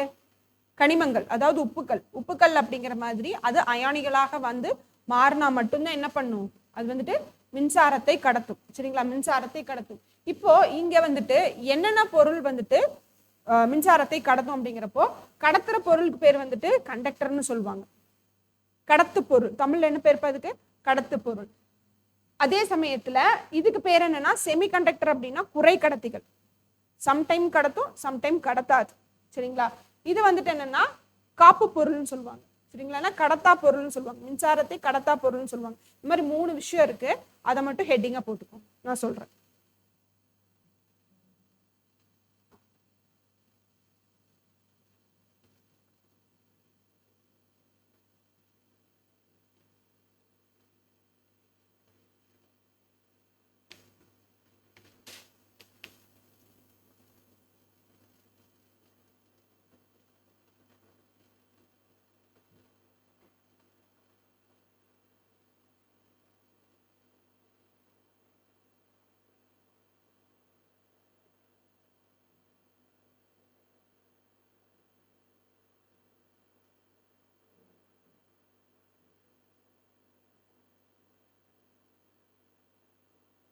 எழுதியாச்சா? சரி, இப்ப கவனிக்கலாம். இங்க பாத்துட்டீங்க அப்படின்னா பேலன்ஸ் பேண்ட் இருக்கு, இன்னொன்னு வந்துட்டு கண்டக்ஷன் பேண்ட் இருக்கு. நான் ஃபர்ஸ்டே சொல்லிட்டேன், பேலன்ஸ் அப்படின்னா என்னது? அந்த அவுட்டர் மோஸ்ட் ஷெல் இருக்கக்கூடியது தான். சரிங்களா? அது இணைத்திறன் பட்டை அப்படின்னு சொல்லப்படுது. தமிழ் என்ன பேருப்பா இதுக்கு? பேலன்ஸ் பேண்டுக்கு இணைத்திறன் பட்டை. இப்ப கடத்துது அப்படின்னா இணைத்திறன் பட்டையும் அதே மாதிரி கடத்து பட்டையும் ஒன்னோடு ஒண்ணு இணைந்து காணப்படும். சரிங்களா? அப்போ எலக்ட்ரான்ஸ் இங்கிருந்து இணைத்திறன் பட்டையிலிருந்து எலக்ட்ரான்ஸ் இங்கிருந்து ஈஸியா எங்க போயிடலாம்? கடத்து பட்டைக்கு போயிடலாம். அப்ப கடத்து பட்டைக்கு போகுது அப்படின்னா அவங்களுக்கு என்னது? எலக்ட்ரிசிட்டி நல்லா போகும் அப்படின்னு சொல்றாங்க. அப்ப இது கண்டக்டர், இது கண்டக்டர். அதே செமிகண்டக்டருக்கு ஒரு கேப் இருக்கும். செமிகண்டக்டருக்கு ஒரு கேப் இருக்கும், குறை கடத்திகளுக்கு ஒரு கேப் இருக்கும். புரிஞ்சுச்சுங்களா? அந்த கேப்புக்கு பேர் என்னன்னு பார்த்துக்கிட்டீங்க அப்படின்னா ஃபார்பிடன் எனர்ஜி கேப் அப்படின்னு சொல்லுவாங்க. ஃபார்பிடன் எனர்ஜி கேப், தமிழ்ல விலக்கப்பட்ட ஆற்றல் பட்டை. சரிங்களா? விலக்கப்பட்ட ஆற்றல் பட்டை இல்லைன்னா விலக்கப்பட்ட ஆற்றல் இடைவெளி அப்படின்னு சொல்லலாம். சரிங்களா? விலக்கப்பட்ட ஆற்றல் பட்டை. இப்ப இந்த விலக்கப்பட்ட ஆற்றல் பட்டை வந்து இவங்களுக்கு இந்த ஹோல்லாம் அப்புறம் பார்த்துக்கலாம்ப்பா. சரியா? இந்த ஹோல் அப்படிங்கிற வார்த்தையெல்லாம் பார்த்து கன்ஃபியூஸ் ஆயிக்காதீங்க. இது நம்ம செமிகண்டக்டர்ஸ் எலக்ட்ரானிக்ஸ் பார்க்குறப்ப நம்ம பார்த்துக்கலாம். இப்போ நம்மளுக்கு என்ன தேவை அப்படிங்கிற எலக்ட்ரிசிட்டிக்கு என்ன தேவை அப்படிங்கிறது மட்டும் நம்ம பார்த்துக்கலாம். ஸோ இப்போ இங்க வந்து பார்த்துக்கிட்டிங்கன்னா கொஞ்சமாக தான் கேப் இருக்கு. கிட்டத்தட்ட எவ்வளவு எலக்ட்ரான் வோல்ட் இருக்கிற அளவுக்கு நம்மளுக்கு வோல்டேஜ் இருக்கிற அளவுக்கு நமக்கு கேப் இருக்கு, ஒரு எலக்ட்ரான். ஆனா இங்க பாருங்க +5 எலக்ட்ரான் வோல்ட். யார்கிட்ட? இன்சுலேட்டர் கிட்ட, அதாவது காப்பு பொருள் இல்ல கடத்தா பொருள்கள் கிட்ட. இப்ப இவங்களுக்கு வந்து பாத்துக்கிட்டீங்கன்னா சம்டைம் கடத்தும். எப்ப கடத்தும்? ஹீட் பண்ணா. வேற ஏதாவது வந்துட்டு அந்த செமிகண்டக்டர் குறைக்கடத்திகள் கூட நம்ம ஏதாவது வந்துட்டு மிக்சருங்கிறப்ப மாசு இம்பியூர் திங்ஸ் நம்ம வந்து ஆட் பண்றப்ப அது கடத்தும். புரியுதுங்களா? இதெல்லாம் நம்ம வந்து செமிகண்டக்டர் டாபிக்ல நம்ம பார்ப்போம். ஸோ எதெல்லாம் கடத்தும் எதெல்லாம் கடத்தாது அப்படிங்கிறதுக்காக நம்ம இப்போ பார்த்துட்டு இருக்கோம். இப்போ எது கடத்துறது வந்து என்னென்னப்பா, என்னென்னலாம் கடத்தும் சொல்லுங்க பார்ப்போம். என்னென்ன மெட்டீரியல் எல்லாம் கடத்தும், மின்சாரத்தை கடத்தும் சொல்லுங்க பார்ப்போம். இரும்பு கடத்தும். காப்பர் கடத்துமா? காப்பர் கடத்தவே கடத்தாதா? நீங்க வேணா செக் பண்ணி பாருங்க. ஒரு பிளக் பாயிண்ட் அதுல என்ன ஒயர் இருக்கும்? காப்பர் ஒயர் இருக்குமா இரும்பு ஒயர் இருக்குமா? காப்பர் ஒயர் தான். செம்பு கடத்துமா? ஓகே, செம்பு கடத்தும். அப்புறம் சில்வர் கடத்துமா? சில்வர் கடத்துமா? கொலுசு கடத்துமா? கடத்தும் கடத்தும். கோல்டு கடத்துமா? கடத்துமா? கடத்தும். சரிங்களா? ஸோ அப்பா அதை வேணா எழுதிக்கோங்க.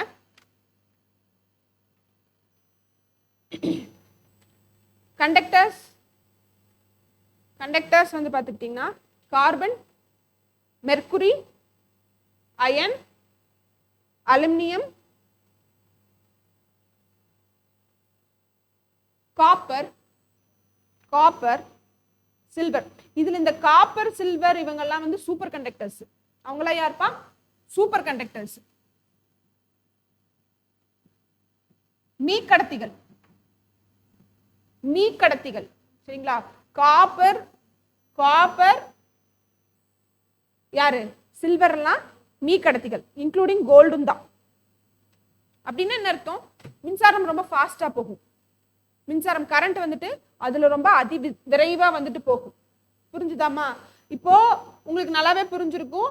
கண்டக்ஷன் பேண்ட் கடத்துப்பட்டைக்கும் இணைத்திறன் பட்டைக்கும் கேப்பே இல்லை, அந்த இடைவெளியே இல்லை அப்படின்னா நல்லா கடத்துவாங்க, மின்சாரம் நன்கு செயல்படும். அதே சமயத்துல கேப் இருக்கு அப்படின்னா அந்த பொருளை ஒன்னா ஹீட் பண்ணும், இல்லை அப்படின்னா என்ன பண்ணும்பா, அந்த பொருளுக்குள்ள ஹீட் பாஸ் ஆகும். இல்லை அப்படின்னா அதுக்குள்ள மாசு இருக்கும். மாசுங்கிறது வேற ஒரு விஷயம், அது நம்ம செமிகண்டக்டர்ஸ் பார்க்குறப்ப நம்ம பார்த்துக்குவோம். ஸோ அதே சமயத்துல இன்சுலேட்டர்ஸ், அதாவது காப்பு பொருள்கள், கடத்தா பொருள்களுக்கு வந்துட்டு அந்த ஃபார்பிடன் எனர்ஜி கேப், அதாவது விலக்கப்பட்ட ஆற்றல் என்னதுமா இடைவெளி வந்துட்டு ரொம்ப ஜாஸ்தியா இருக்கும். எவ்வளவு எலக்ட்ரான் வோல்ட் வரைக்கும் இருக்கு? 5 எலக்ட்ரான் வோல்ட் வரைக்குமே இருக்கு. இவங்களுக்கு வந்துட்டு 0 எலக்ட்ரான் வோல்ட். சரியா? இவங்களுக்கு 0 எலக்ட்ரான் வோல்ட், கேப்பே இல்லை. இங்க 1 எலக்ட்ரான் வோல்ட், இங்க 5 எலக்ட்ரான் வோல்ட். ஸோ இப்போ இந்த ஃபர்ஸ்ட் இந்த செமிகண்டக்டர்ஸ்க்கு உண்டான எடுத்துக்காட்டு எனிவன் நோ?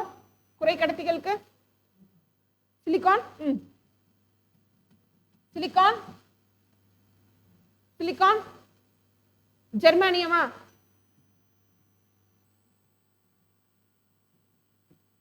ஜெர்மானியம், சிலிகான், ஜெர்மானியம் போன்றவை குறைக்கடத்திகளுக்கான எடுத்துக்காட்டு. அதே சமயத்துல நம்மளுக்கு இன்சுலேட்டருக்கு உண்டான எடுத்துக்காட்டுகள், எக்ஸாம்பிள்ஸ் இதெல்லாம் போட்ட கரண்ட் ஷாக் அடிக்காது. வுட்டு சொல்லலாமா? அப்ப அவங்களுக்குள்ள கேப் ஜாஸ்தி. என்ன கேப் ஜாஸ்தி? விலக்கப்பட்ட ஆற்றல் இடைவெளி வந்து ரொம்ப ஜாஸ்தியா இருக்கிறாங்க. சரிங்களா? ஸோ வுட்டு, மரக்கட்டை, ரப்பர்,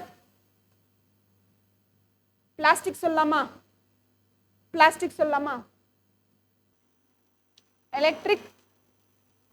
அப்ப எலக்ட்ரிசிட்டி எப்படி ஃப்ளோ ஆகுது அப்படிங்கிறது உங்களுக்கு தெரிஞ்சிருச்சு. அடுத்தது எதெல்லாம் கண்டக்ட் பண்ணும், எதெல்லாம் கடத்தும், எதெல்லாம் கடத்தாது அப்படிங்கிறது நம்ம பார்த்துட்டோம். அடுத்தது எலக்ட்ரிக் செல். சரிங்களா? எலக்ட்ரிக் செல் அப்படின்னு என்னதுமா? மின்கலம், களம் இல்லைன்னா கலன்.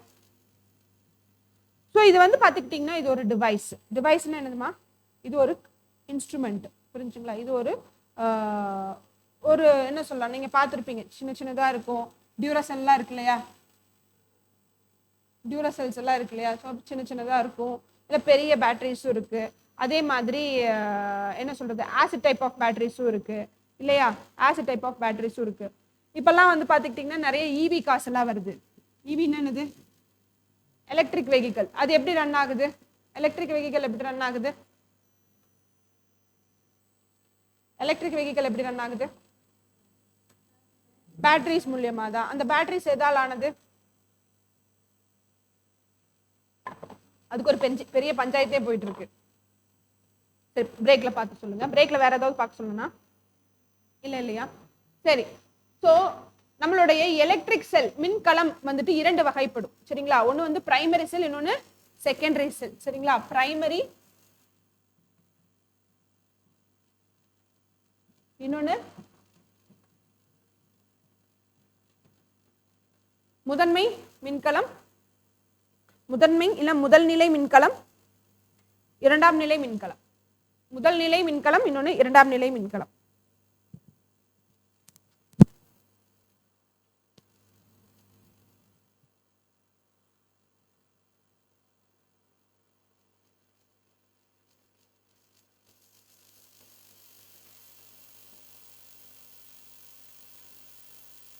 ஸோ பிரைமரி செல்ஸ் வந்துட்டு என்னன்னு பார்த்துக்கிட்டீங்க அப்படின்னா, இது வந்து இர்ரிவர்சிபிள் கெமிக்கல் ரியாக்ஷன் மூலியமா நடக்கும்.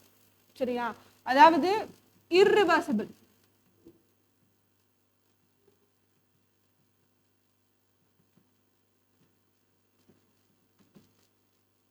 இர்ரிவர்சிபிள் கெமிக்கல் ரியாக்ஷன் மூலியமா நடக்கும்.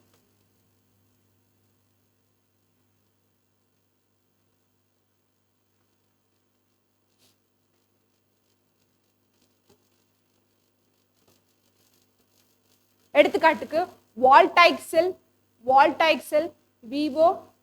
உங்களுக்கு பிக்சர் காமிக்கிறேன், நெட் கனெக்ட் ஆகுதான்னு தெரியல.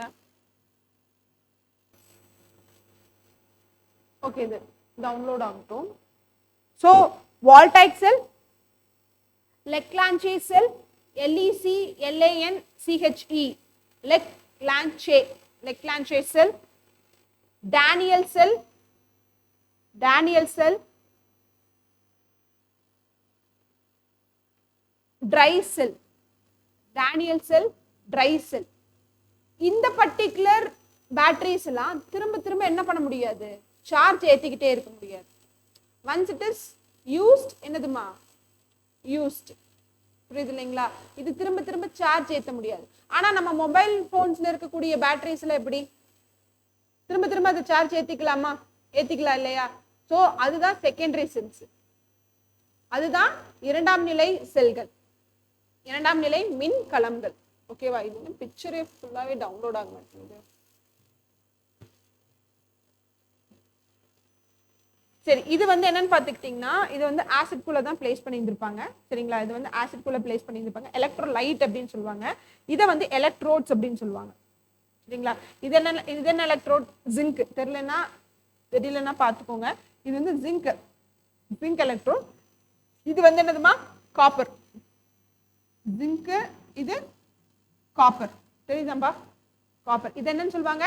எலக்ட்ரோடுகள் அப்படின்னு சொல்லுவாங்க. சரியா? கீழே இருக்கிறது என்னது? ஆசிட். புரிஞ்சுங்களா? ஆசிட்ஸ் வந்து எடுத்துப்பாங்க. இப்போ இதை பேஸ் பண்ணி ரன் பண்ணக்கூடியது தான் என்னதுமா? Primary cells. இதை பேஸ் பண்ணி ரன் பண்ணக்கூடியது தான் பிரைமரி செல்ஸ். ஸோ ஒரு எலக்ட்ரோட் வந்து ஆனோடா மாறிடும், இன்னொன்று வந்துட்டு கேத்தோடா மாறிடும். எது ஆனோடா மாறும்? எலக்ட்ரான்ஸை கொடுக்கறது மாறுமா, எலக்ட்ரான்ஸை வாங்குறது மாறுமா? எது கேத்தோட மாறும்? இங்க பாத்துக்கோங்க. இது ஆக்சுவலி பிக்சர் தெளிவா வரல, வந்துச்சுன்னா கூட உங்களுக்கு தெளிவா சொல்லிடலாம். சரியா? தெரியுது இல்லைங்களா? ஸோ இப்போ இது வந்து என்னன்னு பார்த்துக்கிட்டீங்க அப்படின்னா, இது வந்து காப்பர், காப்பர் எலக்ட்ரோட். இது வந்துட்டு என்னமா? Zinc electrode. இது ரெண்டுத்துமே எலக்ட்ரான்ஸ் சொல்லுவாங்க. உள்ளுக்குள்ள இருக்கிற அந்த தண்ணி மாதிரி சப்ஸ்டன்ஸ் பேர் என்னப்பா? எலக்ட்ரோலைட். சரிங்களா? எலக்ட்ரோலைட். இப்போ ஒன்று வந்துட்டு இந்த பர்டிகுலர் சொல்யூஷனுக்குள்ள இதாகிறப்ப இதை வந்துட்டு ஒரு இது கூட கனெக்ட் பண்ணியிருந்திருப்பாங்க. ஸோ இது ஒன்று வந்து என்ன ஆகும்னா, அதுக்கிட்ட இருக்கக்கூடிய எலக்ட்ரான்ஸ் அப்படியே விடும். விடுறது என்னவா மாறிடும்? ஆனோடா மாறிடும். சரிங்களா? எது வந்துட்டு எலக்ட்ரான்ஸ் வந்து அக்செப்ட் பண்ணிட்டு இருக்கோம், அது வந்து என்ன ஆயிடும்? கேத்தோடா மாறிடும். புரிஞ்சுச்சாப்பா? சரிங்களா? இப்படி என்ன ஆகும் அப்படின்னா, எலக்ட்ரான்ஸ் விடுது இல்லையா, அந்த விடுறது அது போக்குறதெல்லாம் இருக்கு இல்லையா. ஸோ இதுதான் ஃப்ளோ ஆஃப் எலக்ட்ரான்ஸ் வந்துட்டு கண்டக்ட் ஆகும். அப்படி ஃப்ளோ ஆஃப் எலக்ட்ரான்ஸ் வருது அப்படின்னாலே அது என்ன ஆகுது? எலக்ட்ரிசிட்டி பாஸ் ஆகுது. அது வந்து வோல்ட் மீட்டர் வச்சு என்ன பண்றாங்க? அதை மெஷர் பண்றாங்க. எப்படி எலக்ட்ரான்ஸ், ஏன்னா வோல்ட் மீட்டர் வந்து எதை சொல்லும்? வோல்ட் மீட்டர் அதை பார்ப்போம், பின்னாடி நம்ம பார்ப்போம். ஸோ வோல்ட் மீட்டர் வந்துட்டு எதை சொல்லும் அப்படின்னா, ஃப்ளோ ஆஃப் எலக்ட்ரான்ஸ் எவ்வளவு வோல்டேஜோட போகுது அப்படிங்கிறத அதை சொல்லும். சரிங்களா? நோட் பண்ணிக்கோங்க.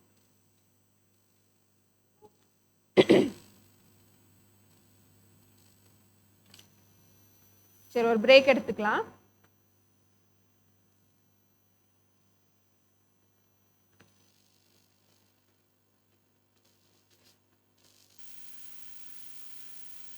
இதுதான் ஒரு எலக்ட்ரிக் செல். ஓகேவா?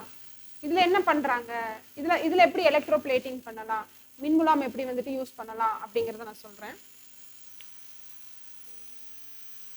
கவனிக்கலாம். இப்போ இது ஒரு பெரிய ஒரு பீக்கரு. இந்த பீக்கரில் வந்து நம்ம ஒரு ஆசிட் எடுத்திருக்கோம். என்ன ஆசிட் எடுத்திருக்கோம்? காப்பர் சல்ஃபேட் அப்படிங்கிற ஆசிட் எடுத்திருக்கோம். அதாவது ஒரு சொல்யூஷன்னா தண்ணி மாதிரி இருக்கக்கூடிய சொல்யூஷன். இப்போ இவங்க 2 பேர் யாருப்பா? எலக்ட்ரோடுகள்னு சொல்லுவாங்க. இந்த எலக்ட்ரோடுகள் எதால் ஆனது? காப்பரால் ஆனது. சரிங்களா? இந்த எலக்ட்ரோடுகள் எதால் ஆனது? காப்பரால் ஆனது. ஓகேவா? இதை வந்து நம்ம எது கூட கனெக்ட் பண்ணியிருக்கோம்? ஒரு பேட்டரி, ஒரு செல் கூட கனெக்ட் பண்ணியிருக்கோம். சரிங்களா? இப்போ இந்த பாசிட்டிவை வந்துட்டு எது கூட கனெக்ட் பண்ணியிருக்கோம்? சரிங்களா? நெகட்டிவ் இல்லை, ஆக்சுவலி அந்த ஆனோட் கேத்தோட் தான், சாரி ஆனோட எலக்ட்ரோட் தான். அதே மாதிரி நெகட்டிவ் வந்து எது கூட கனெக்ட் பண்ணியிருக்கோம்? கேத்தோட் கூட. சரிங்களா? புரியுறதுக்காக வேணா நான் எழுதிடுறேன். இது கேத்தோடு, இது என்னமா? இது ஆனோடு. புரிஞ்சா? ஆனோடுனா யாரு? ஆனோடுனா யாரு? பாசிட்டிவ். கேத்தோடுனா நெகட்டிவ். சரிங்களா? இப்போ கரண்ட் பாஸ் பண்றோம். என்ன பண்றோம்? கரண்ட் பாஸ் பண்றோம். எது மூலியமா? செல் மூலியமா. சரிங்களா? செல் மூலியமா கரண்ட் பாஸ் பண்றப்போ என்ன ஆகுது அப்படின்னு பார்த்துக்கிட்டிங்கன்னா, இந்த சொல்யூஷன் வந்து என்ன ஆகும்? டீகம்போஸ் ஆகும். அதாவது காப்பர் சல்ஃபேட் வந்து என்ன ஆகும்? பிரியும். புரியுதா? காப்பர் சல்ஃபேட்ல காப்பர் பாசிட்டிவ் ஆகும், சல்ஃபேட் வந்து என்னவாகும்? பிரியும். நெகட்டிவாக பிரியும். புரியுதா? ஸோ இப்போ நெகட்டிவா இருக்கக்கூடிய சல்ஃபேட் அயான்ஸ் எங்க போய் அட்ராக்ட் ஆவாங்க? பாசிட்டிவ் எலக்ட்ரோடு போவாங்க. இதுல எது பாசிட்டிவ்? சரிங்களா? அப்போ இவங்க இங்க போறாங்க. புரியுது இல்லையா? அதே சமயத்துல பாசிட்டிவான காப்பர் வந்து எங்க போவாங்க? பாசிட்டிவானவங்க தான் இங்க போறாங்க. சரிங்களா? இங்க போறாங்க. அதே மாதிரி சல்ஃபேட் வந்துட்டு நெகட்டிவானவங்க எங்க போறாங்க? இங்க போறாங்க. புரிஞ்சுங்களா? இதுதான் பிளேட் பண்றதுக்கு உண்டான ஒரு பேசிக் திங். 1 மினிட்மா. தம்பி சொல்லு தம்பி. சொல்லு தம்பி. ஸோ என்ன ஆகுதுமா? ஸோ பாசிட்டிவா பிரியக்கூடிய காப்பர் எங்க போய் இதாகிறாங்க? எங்க போறாங்க?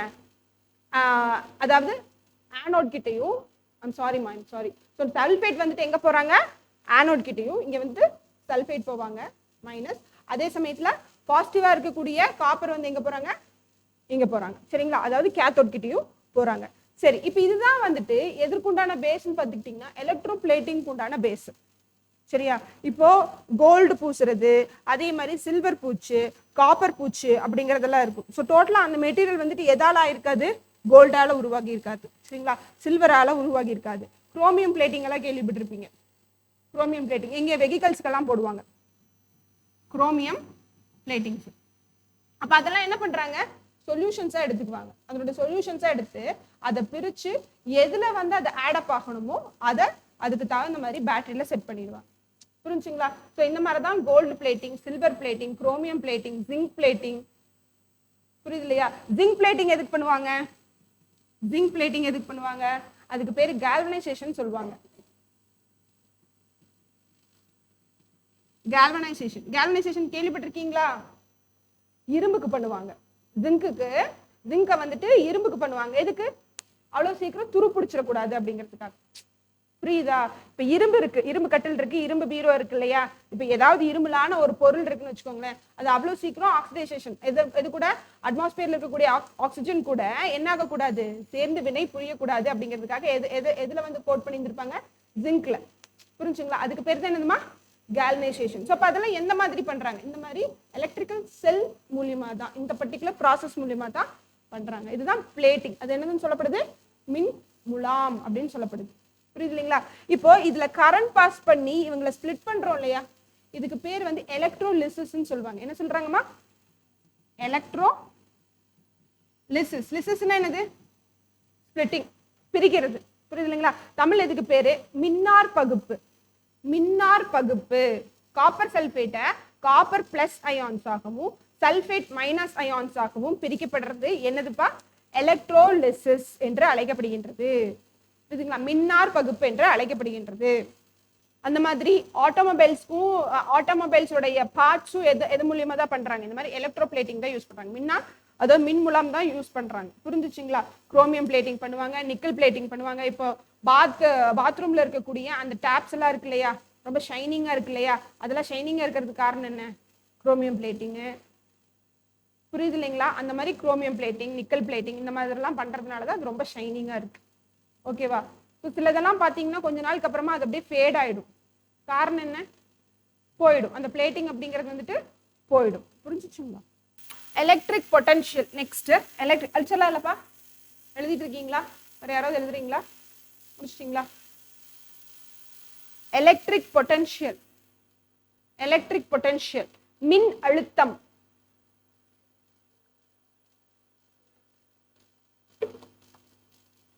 An electric potential is the amount of work needed to move an electric potential is the amount of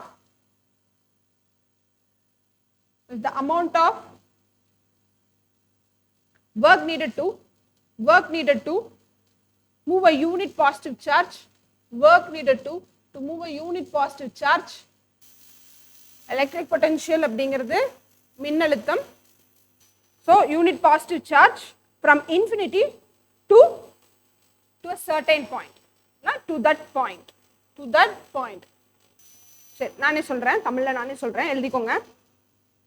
மின்னழுத்தம் என்பது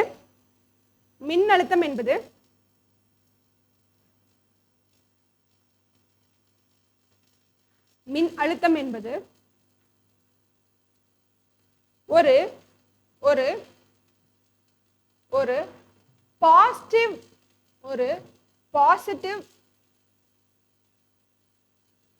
மின்னூட்டத்தினை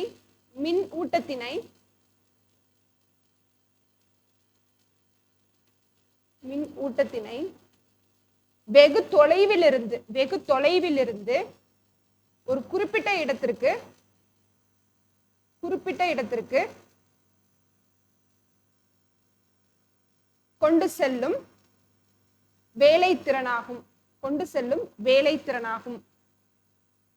இப்ப இங்க பாருங்க, எங்கோ இருக்கக்கூடிய ஒரு பாசிட்டிவ் சார்ஜ், சரிங்களா? ஒரு பாசிட்டிவா இருக்கக்கூடிய சார்ஜ்னு என்னப்பா தமிழ்ல?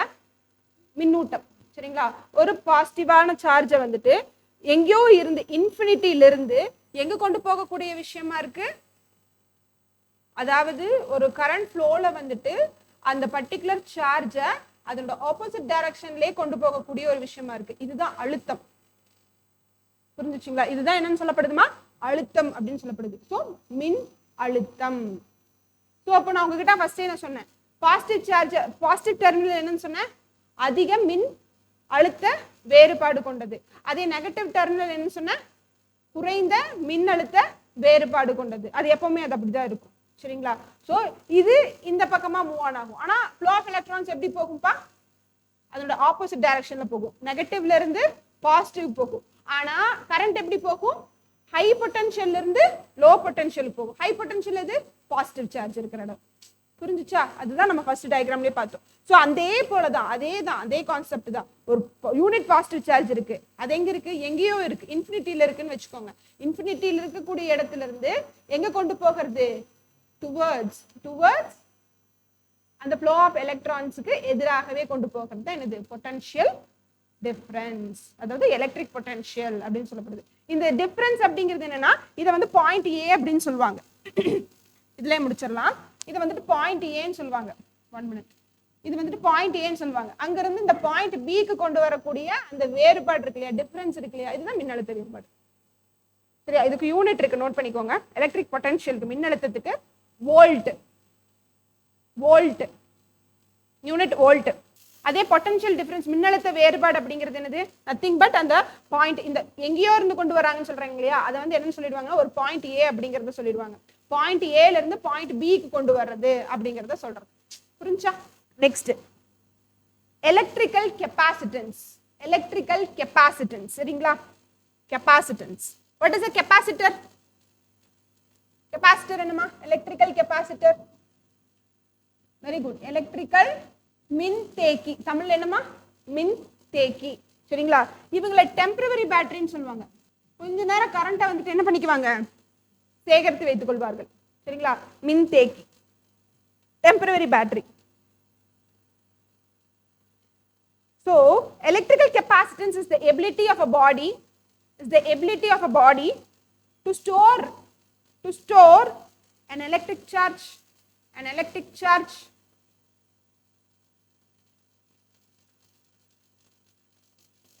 மின்தேக்கி திறன். கெபாசிட்டன்ஸ் என்னதுப்பா? உங்ககிட்ட அந்த கெபாசிட்டி இருக்கா அப்படின்னு என்ன அர்த்தம்? திறன். சரிங்களா? மின்தேக்க திறன் என்பது திறன் என்பது அப்பொருளின்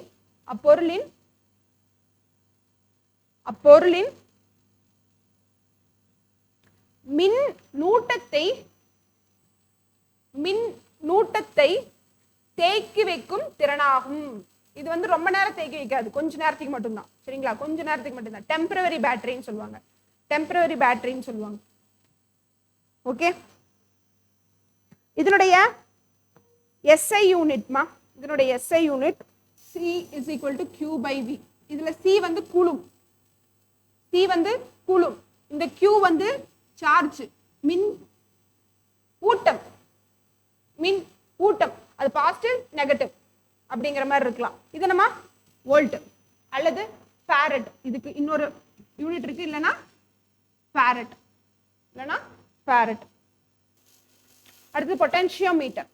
அடுத்தது பொட்டென்ஷியோமீட்டர், மின்னழுத்த மானி. இது எதுக்காக இருக்குப்பா? எக்ஸாக்டா 2 பாயிண்ட்டுக்கு. சரியா? இப்ப பாயிண்ட் ஏல இருந்து கவனிச்சுக்கலாம். பாயிண்ட் ஏல இருந்து ஒரு யூனிட் பாசிட்டிவ் சார்ஜை பாயிண்ட் ஏல இருந்து கொண்டு போகிறது இங்க பாயிண்ட் பிக்கு. இப்ப இங்க கொண்டு போகிறப்போ இது கிட்ட இருக்கக்கூடிய அந்த வேறுபாடு புரியுது இல்லையாமா? பாயிண்ட் ஏல இருந்து பாயிண்ட் பிக்கு கொண்டு போகக்கூடிய அந்த அழுத்தத்தை அளவிடக்கூடிய கருவிதான் என்னது? பொட்டன்ஷியோமீட்டர். புரிஞ்சுச்சா? மின்னழுத்த மானி.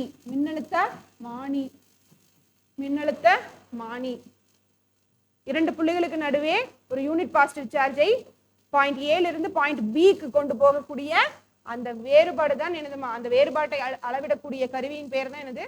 மின்னழுத்த மானி. இது ரொம்ப எக்ஸாக்டா கொடுக்கும் வேல்யூ. பொட்டன்ஷியோமீட்டர் வந்து ரொம்ப எக்ஸாக்டா கொடுக்கும்.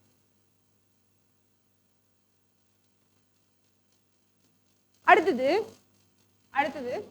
Electric current.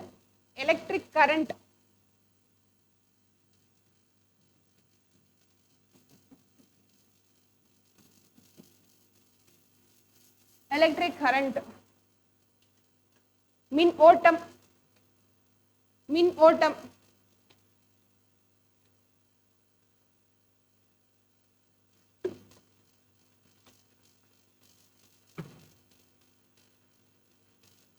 It is the amount of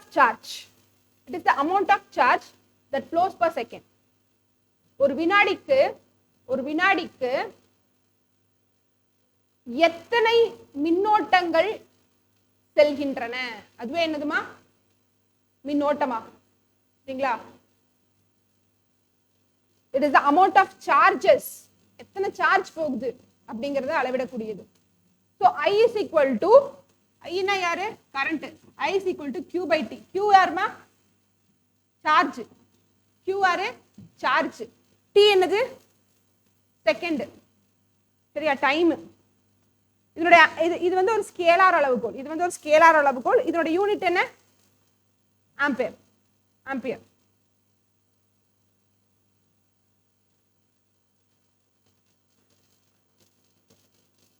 அடுத்தது எலக்ட்ரிக்கல் ரெசிஸ்டன்ஸ்.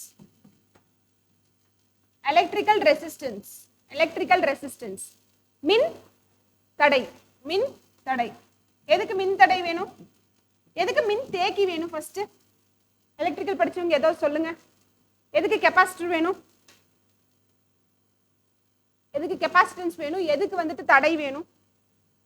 சொல்லுங்க, தெரிஞ்சவங்க சொல்லலாம். எனக்கு தெரியும் அப்படிங்கிறவங்க சொல்லலாம். எந்த இடத்துக்கு கெபாசிட்டன்ஸ் வேணும், எந்த இடத்துக்கு தடை வேணும்?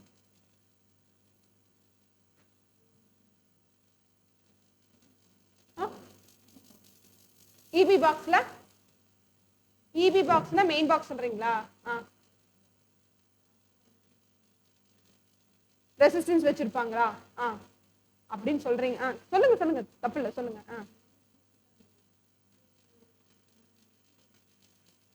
ஃப்ரிட்ஜுக்கெல்லாம் வச்சிருக்கீங்களா?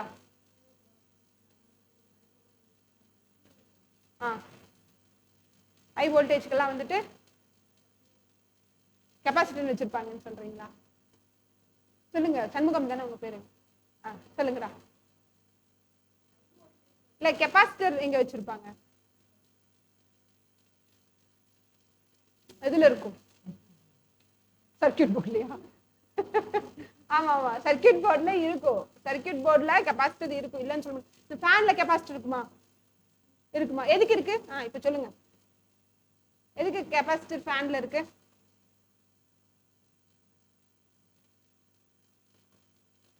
சும்மாவே கரண்ட் விட்டு இப்படி பாஸ் பண்ணி சுத்த விடலாம் இல்லையா?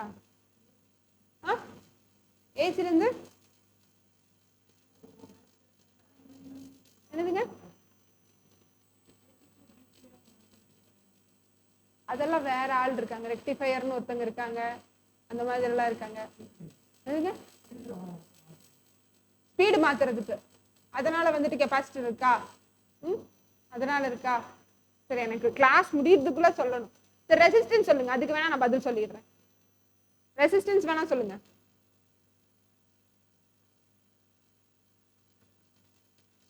மா நல்லா கவனிங்க. இப்போ ஒவ்வொரு வீட்டுக்கும் ஒவ்வொரு வித, ஐ மீன் ஒவ்வொரு வீட்டுக்கும் வந்துட்டு ஒரு பர்டிகுலர் ஹர்ட்ஸ்ல தான் வரும். என்னது? கரண்ட். புரியுதுங்களா? ஒரு பர்டிகுலர் ஃப்ரீக்வன்சில தான் அனுப்புவாங்க. புரியுதுங்களா? பர்டிகுலர், ஏன்னா ஜாஸ்தி அனுப்பக்கூடாது, அது தெரியும் இல்லையா? ஹை வோல்டேஜை வந்துட்டு அனுப்பக்கூடாது. அதுக்கு தான் என்ன வச்சிருக்காங்க? அதுக்கு தான் ஒருத்தர் இருக்காங்க வெளியே. என்னது அவங்க பேர்? என்ன? மின்மாற்றின்னு சொல்லுவாங்க அவங்கள. மின்மாற்றி. தமிழ்ல சொல்லிட்டேன், இங்கிலீஷ்ல சொன்னா தெரிஞ்சிடும் உங்களுக்கு. டிரான்ஸ்ஃபார்மர். சரிங்களா? மின் மாற்றி, டிரான்ஸ்ஃபார்மர். டிரான்ஸ் அப்படின்னா என்ன அர்த்தம்? சம்திங் ஏதோ மாத்துறாங்க. அவங்க என்ன பண்ணுவாங்கன்னா ஸ்டெப் அப் ஸ்டெப் டவுன் பண்ணுவாங்க. சரியா? டிரான்ஸ்ஃபார்மருடைய வேலையே என்னப்பா? வோல்டேஜ் கம்மியா இருந்துச்சுன்னா அதிகப்படுத்தி கொடுக்குறது, அதுதான் ஸ்டெப் அப் அப்படின்னு சொல்லுவாங்க. ஸ்டெப் டவுன் அப்படின்னா அதிகமான வோல்டேஜ் வந்துட்டு இருக்குதுன்னா அதை குறைச்சு கொடுக்கணும். இல்லைன்னா என்ன ஆகும்? ஸ்ட்ரெயிட்டா நம்ம வீட்டுக்கு வந்துடும் கரண்ட். வந்து என்ன பண்ணிடும்? இருக்கிற எல்லா எலக்ட்ரிக்கல் அப்ளையன்சஸையும் வந்து என்ன பண்ணிடும்? இது பண்ணிடும். ஏன்னா ஃப்ரிட்ஜ் எப்பவுமே என்ன பண்ணிருப்போம்? நம்ம கனெக்ட்லேயே வச்சிருப்போம். ஃப்ரிட்ஜ் எப்பவுமே எதெல்லாம் கனெக்ட்லேயே வச்சிருப்போம்? ஃப்ரிட்ஜ், டிவி போட்டாதான் டிவி சுவிட்ச் ஆன் பண்ணுவோம். லைட்டும் அதே மாதிரி தான். வேற? Fish tank. சரி, ஃபிஷ் டேங்க். ஸோ வேற முக்கியமாக ஃப்ரிட்ஜு சொல்லலாம். மற்றபடி மேக்ஸ் டு மேக்ஸிமம் எல்லா அப்ளையன்ஸஸும் நம்ம என்ன பண்ணிடுவோம்? ஆஃபில் தான் வச்சுருப்போம்.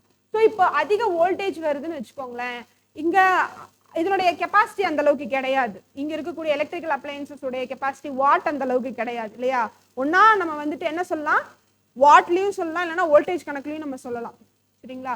இப்போ அந்த டிரான்ஸ்ஃபார்மர் என்ன பண்ணும் அப்படின்னா, கம்மியாக வருதுன்னா அது ஸ்டெப் அப் பண்ணி கொடுக்கும். அதே சமயத்தில் குறைவா வருது அப்படின்னா ஸ்டெப் அப் பண்ணி கொடுக்கும். அதிகமாக வந்துச்சுன்னா ஸ்டெப் டவுன் பண்ணி கொடுக்கறது தான் டிரான்ஸ்ஃபார்மருடைய வேலை. புரியுது இல்லைங்களா? இந்த மின்தடையெல்லாம் நம்ம வீட்டில் யூஸ் பண்ணுறோம். மின்தடைகள் வந்துட்டு நம்ம ரெசிஸ்டன்ஸ் வந்து யூஸ் பண்ணுறோம். ஸ்டெபிளைசர் ஒன்று இருக்கு, தெரியும் இல்லையா? எதுக்கு வச்சிருக்கோம் ஸ்டெபிளைசர்? எதுக்கு வச்சிருக்கோம்? ஆக்சுவலி இப்போ ஒருவேளை ஹை வோல்டேஜ் கரண்ட் வந்துட்டு வீட்டுக்கு வருது அப்படின்னா முக்கியமா இருக்கக்கூடிய டிவி, ஃப்ரிட்ஜு, வேற என்னென்னப்பா, சில பேர் வாஷிங் மிஷினுக்கு யூஸ் பண்ண மாட்டாங்க. ஆனால் முக்கியமான சில பெரிய லட்சக்கணக்கில் வாங்கி வச்சிருக்கக்கூடிய அந்த எலக்ட்ரிக்கல் அப்ளையன்சஸ்க்கு வந்து என்ன பண்ணுவாங்கப்பா? ஸ்டெபிளைசர் வந்து மாட்டி வச்சிருப்பாங்க. ஸ்டெபிளைசர் வந்துட்டு ஃப்ளோவை வந்து என்ன பண்ணி கொடுக்கும்? ஸ்டெபிளைஸ் பண்ணி கொடுக்கும். புரியுது இல்லைங்களா? அப்போ அதில் என்ன இருக்கு? எலக்ட்ரிக்கல் ரெசிஸ்டன்ஸ் இருக்கு. புரிஞ்சுங்களா? ஸோ அப்போ மின் தடை அப்படிங்கிறது ஃப்ளோவை கம்மி பண்றது, வோல்டேஜை வந்துட்டு குறைச்சி கொடுக்கறதா இதனுடைய வேலையே. சரிங்களா? ஸோ எலக்ட்ரிக் கரண்ட்டை வந்துட்டு கம்மி பண்றது. ஸோ அப்போ எலக்ட்ரிக் கரண்ட்டை கம்மி பண்றது அப்படின்னாலே என்ன அர்த்தம்? வோல்டேஜை கம்மி பண்றது தான் அர்த்தம். புரிஞ்சுச்சா? நோட் பண்ணிக்கோ. இதனுடைய யூனிட் ஓம். ஓம் அப்படிங்கிறவர் யாரு? சயின்டிஸ்ட். சரிங்களா?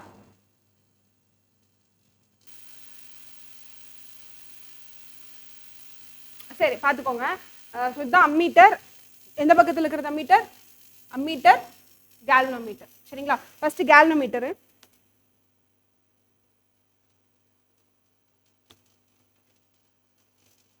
ஸோ ஒரு எலக்ட்ரிக்கல் சர்க்கியூட்ல, ஒரு electrical circuit, first of all சர்க்கியூட்னு என்னது?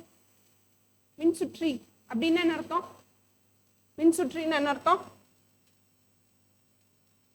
இப்போ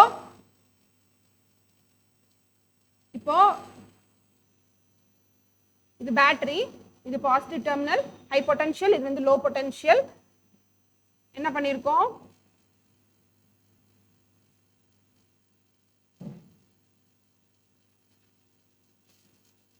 சரியா, அது ஸ்விட்ச். சரிங்களா, இப்ப ஸ்விட்ச் என்னவா இருக்கு, ஓப்பன்ல இருக்கு. சரிங்களா, ஸ்விட்ச் வந்துட்டு ஆஃப்ல இருக்கும், அதாவது ஓப்பன்ல இருக்கு. அப்ப இது வந்துட்டு ஜாயின் ஆகல. ஜாயின் ஆனா மட்டும்தான் என்ன ஆகும், சர்க்யூட் வந்துட்டு ஃபுல்லி கம்ப்ளீட்டட். ஸோ அப்போ ஜாயின் ஆயிருந்துச்சுன்னா, ஆன் ஆயிருந்துச்சுன்னா, இந்த மாதிரி படுத்திருந்துச்சுன்னா அப்போ இது என்ன ஆகும், எரியும். இது வந்து என்னப்பா, பல்பு.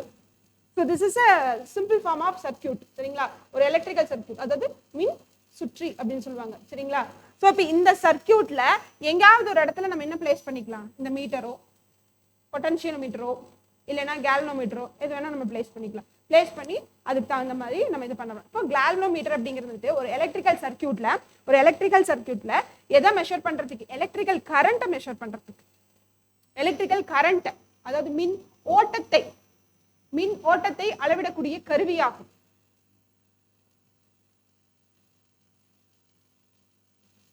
இது குறைந்த மின்னோட்டத்தை மட்டும்தான் அளவிடும் கேல்வனோமீட்டர். அது ஃபர்ஸ்ட் முக்கியம். அதிகமா இருக்கிற கரண்ட்டை வந்துட்டு அளவிடாது. ஸோ குறைந்த மின்னோட்டத்தை தான் அளவிடும்.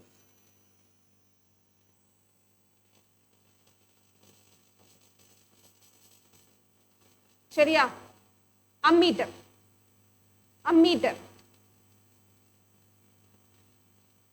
இதுவும் என்னதான்ப்பா, அம்மீட்டரும் என்னதான், ஒரு மின் சுற்று இல்லைன்னா மின் சுழற்சியில் மின்னோட்டத்தை அளவிடக்கூடிய கருவி தான். ஆனா இவங்க லார்ஜ் கரண்டா என்ன பண்ணுவாங்க, அளவிடுவாங்க. சோ அம்மீட்டர் வந்து லார்ஜ், அதிகமான மின்னோட்டத்தை அளவிடக்கூடிய கருவி. இது ஸ்மால், குறைந்த மின்னோட்டத்தை அளவிடக்கூடிய கருவி. அப்புறம் இன்னொரு முக்கியமான ஒரு விஷயம், இந்த கேல்வனோமீட்டர் வந்து பாத்துக்கிட்டீங்கன்னா டிசி கரண்ட்டை மட்டும்தான் பண்ணுமா. என்ன கரண்ட், டிசி. அது என்னப்பா டிசி, டிசின்னு என்னது, டைரக்ட் கரண்ட். அப்படின்னு என்ன அர்த்தம், நேர்திசை மின்னோட்டம். சரிங்களா, டைரக்ட் கரண்ட் அப்படிங்கிறது நேர்திசை மின்னோட்டம்.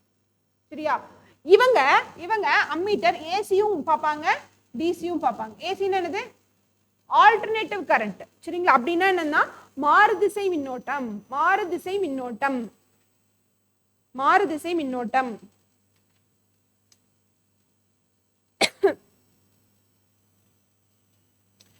கேல்வனோமீட்டரை நம்ம வோல்ட் மீட்டரா மாத்தலாம்.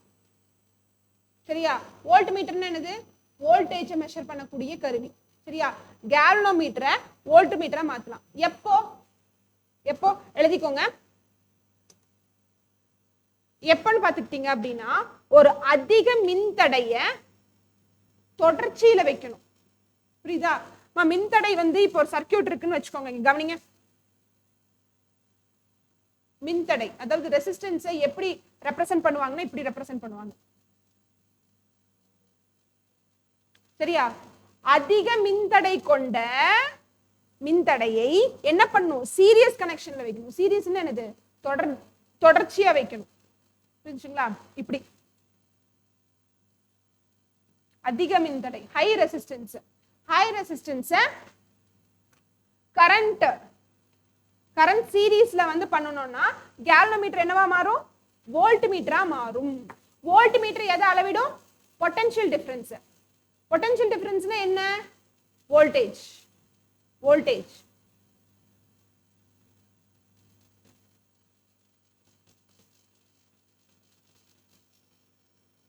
அதே சமயத்துல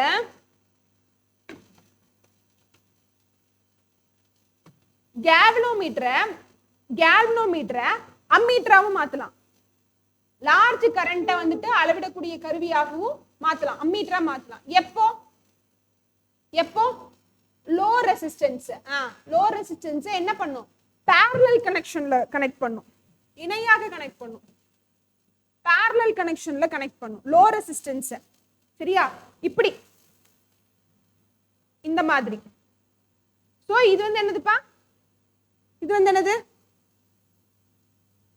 அத எதவா மாத்துறது, சீரியஸ் இல்ல, கேல்வனோமீட்டர். இப்ப கேல்வனோமீட்டரை இப்படி கனெக்ட் பண்ணிக்கணும். இன்னொரு பக்கம் யார் இருக்கணும், இன்னொரு பக்கம் யார் இருக்கணும்? எஸ், parallel கனெக்ஷன்ல யார் இருக்கணும்? லோ ரெசிஸ்டன்ஸ் இருக்கணும், அதாவது குறைந்த மின்தடை கொண்டது இருக்கணும். இதுக்கு பேர் ஸ்டண்ட் ரெசிஸ்டன்ஸ் சொல்லுவாங்க. ஸ்டண்ட் ரெசிஸ்டன்ஸ் சொல்லுவாங்க. SHUNT ஸ்டண்ட்னா குறைந்தது, குறைந்த மின்தடை கொண்டது பண்ணோம்னா அம்மீட்டரா மாறும். புரிஞ்சாப்பா? புரிஞ்சா? இது கொஞ்சம் கேட்டிருக்காங்க டிஎன்பிசில.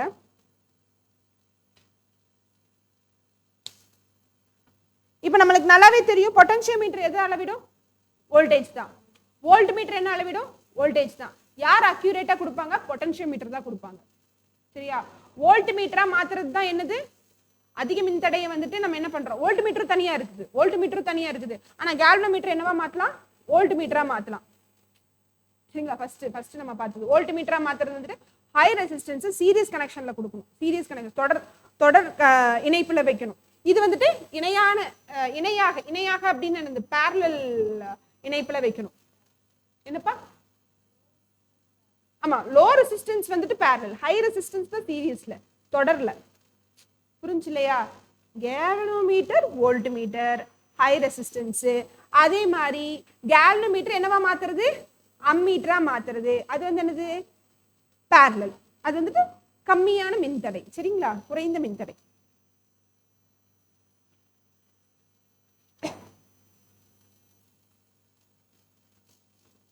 அடுத்தது எலக்ட்ரிக் ஃபியூஸ். ஃபியூஸ்னா என்ன? எலக்ட்ரிக் ஃபியூஸ் கேள்விப்பட்டிருக்கீங்களா? What is electric fuse?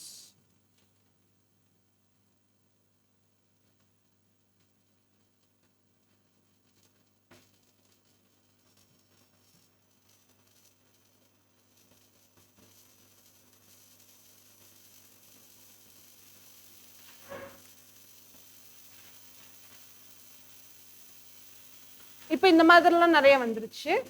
இதுவும் இருக்கு. இது நம்மளுக்கு ரொம்ப அந்த காலத்துல இருந்து இருக்கக்கூடிய ஃபியூஸ் கட்டன்னு சொல்லுவோம் இல்லையா? சரியா? சரி, எலக்ட்ரிக் ஃபியூஸ். மின் உருக்கி, மின் காப்பு இலை. நீங்க இதுதான் அப்பளையுமே மின் தடை அப்படிங்கிறதுக்கான எடுத்துக்காட்டா நீங்க சொல்லிட்டு இருந்தீங்க இல்லையா? ஸோ இப்போ அதிகமான மின் அழுத்த வேறுபாடோட கரண்ட் வருது அப்படின்னா இனிஷியலாவே என்ன ஆயிடும்? மெயின் பாக்ஸ்ல என்ன ஆயிடும்? கரண்ட் பாக்ஸ்ல என்ன ஆயிடும்? ட்ரிப் ஆயிடும், ஜாஸ்தியா உள்ளுக்குள்ள விடாது. ஸோ அப்போ இதுல இருக்கக்கூடிய விஷயம் என்னது அப்படின்னு பார்த்துக்கிட்டிங்கன்னா, எஸ், அது வந்து ஒரு அலாய்ன்னு என்னது? ஒரு கலவை. எதால் ஆனது அப்படின்னு பார்த்தீங்கன்னா copper, tin, lead. Copper, tin, lead. இவங்களுக்கு low melting point, high resistance. Low melting point, high resistance. Low melting பாயிண்ட்னா என்னது? குறைந்த உருகுநிலை மற்றும் அதிக மின்தடை கொண்டது. சரியா? அப்ப அதிகமான வோல்டேஜ்ல வருதுன்னா என்ன பண்ணிடும்? ஸ்டாப் பண்ணிடும். கரண்ட்டை வந்துட்டு ஃப்ளோ பண்ண விடாது. என்ன ஆயிடும்? உருகிடும்பா. அந்த அலாய் என்ன ஆயிடும்?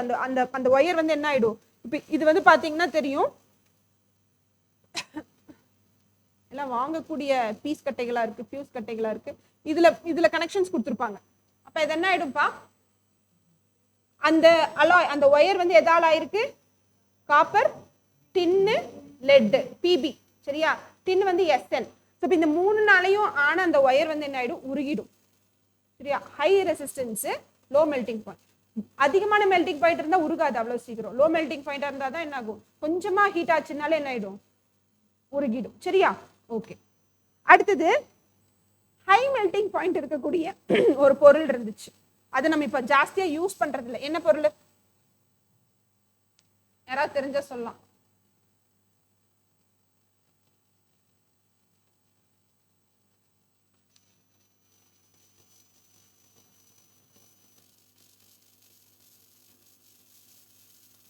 என்னது இது? குண்டு பல்ப். இப்ப யூஸ் பண்றது இல்லை நம்ம. சரிங்களா? இங்க வந்து பாத்துக்கிட்டீங்கன்னா இது என்னதுமா? ஸ்பெல்லிங் தப்பா இருக்குன்னு நினைக்கிறேன். டங்ஸ்டன். சரிங்களா? இந்த டங்ஸ்டன் வந்துட்டு என்னன்னு பாத்தீங்கன்னா ஹை மெல்டிங் பாயிண்ட், அதிகமான உருகுநிலை கொண்டது. அப்ப அதிகமான உருகுநிலை இருக்குன்னா கரண்ட் ஜாஸ்தியா இழுக்கும் இல்லையா? அதனாலதான் குண்டு பல்ப் இருக்கிற வீட்டுல ஜாஸ்தி யூஸ் பண்றாங்க அப்படின்னா அவங்களுக்கு எலக்ட்ரிக் பில் ஜாஸ்தியா வரும்.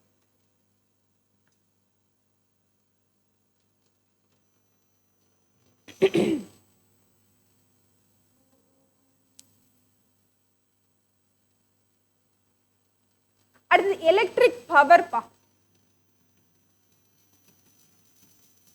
What is the unit of electric power? நான் சொல்லாமலே நீங்களே சொல்லிடுவீங்க. மின் சக்தின்னு சொல்லலாம் இதனுடைய தமிழாக்கம். இதனுடைய யூனிட் என்ன? எஸ்ஐ அலகு என்ன? வாட். வாட். சரிங்களா? ஒரு எலக்ட்ரிக்கல் இன்ஸ்ட்ருமெண்ட் வந்துட்டு ஒரு குறிப்பிட்ட வேலையை எவ்வளவு சீக்கிரமா முடிக்குது அப்படிங்கிறதுக்கு தகுந்த மாதிரி அதுக்கு வாட் இருக்கும். புரியுது இல்லைங்களா? இப்போ ஃபார் எக்ஸாம்பிள் நீங்க அயன் பாக்ஸ் எடுக்கலாம், அதுக்கு ஒரு பர்டிகுலர் வாட் கொடுத்துருப்பாங்க இருக்கும் இல்லையா? இப்போ அதை விட ரொம்ப பெட்டரா பெர்ஃபார்ம் பண்ணக்கூடிய இன்னொரு எலக்ட்ரிக்கல் பாக்ஸ் இருக்கலாம். அப்போ அதுக்கு என்னவா இருக்கும்? அதிகமான பவர் இருக்கும். அப்படின்னா அதிகமான வாட் இருக்கும். சரிங்களா? கரண்ட் அதிகமாக கன்சப்ஷன் பண்ணும், ஆனால் வேலையை சீக்கிரமா முடிக்கும். அதுதானப்பா ஒர்க் டன் தானே பவர். ஒர்க் டன் தானே பவர். ஒரு குறிப்பிட்ட டயத்துல எவ்வளவு சீக்கிரமா அந்த ஒர்க்கை முடிக்குதோ அதுதானப்பா பவர். அதே கான்செப்ட் தான் எலக்ட்ரிக்கல் பவரும்.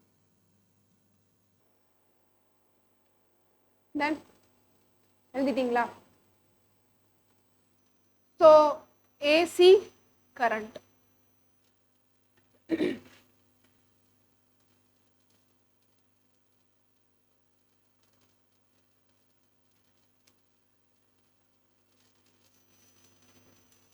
வரட்டும், நோட் பண்ணிக்கோங்கப்பா. ஏசி மாறுதிசை மின்னோட்டம், ஆல்டர்னேட்டிவ் கரண்ட். மாறுதிசை மின்னோட்டம்.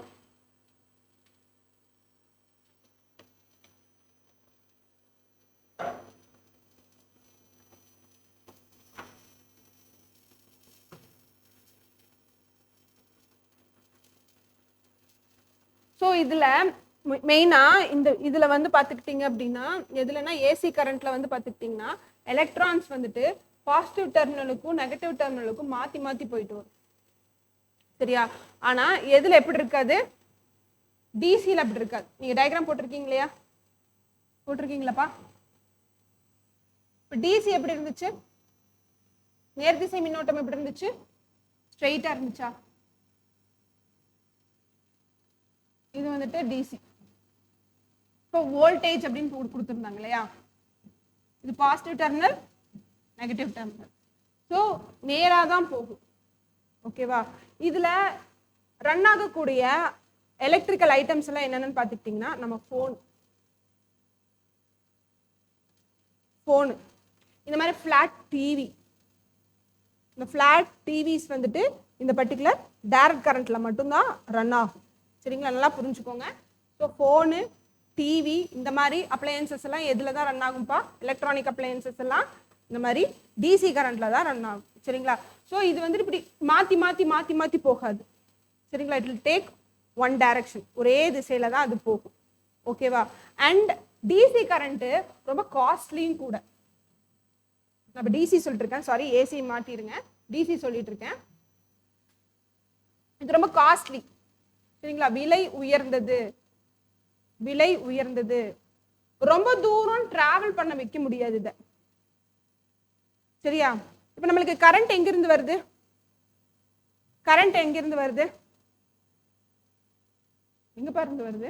சுவிட்ச் பாக்ஸ்ன்னு சொல்லிடாதீங்க, பிச்சு போடு வந்துச்சு. Power power plant. என்னென்ன பவர் பிளான்ட்ஸ் பா இருக்கு? பவர் பிளான்ட்ஸ் என்னென்ன விதமான பவர் பிளான்ட்ஸ் இருக்கு? சொல்லுங்க சொல்லுங்க, என்னென்னலாம் தெரியுது அத்தனையும் சொல்லுங்க பாப்போம்.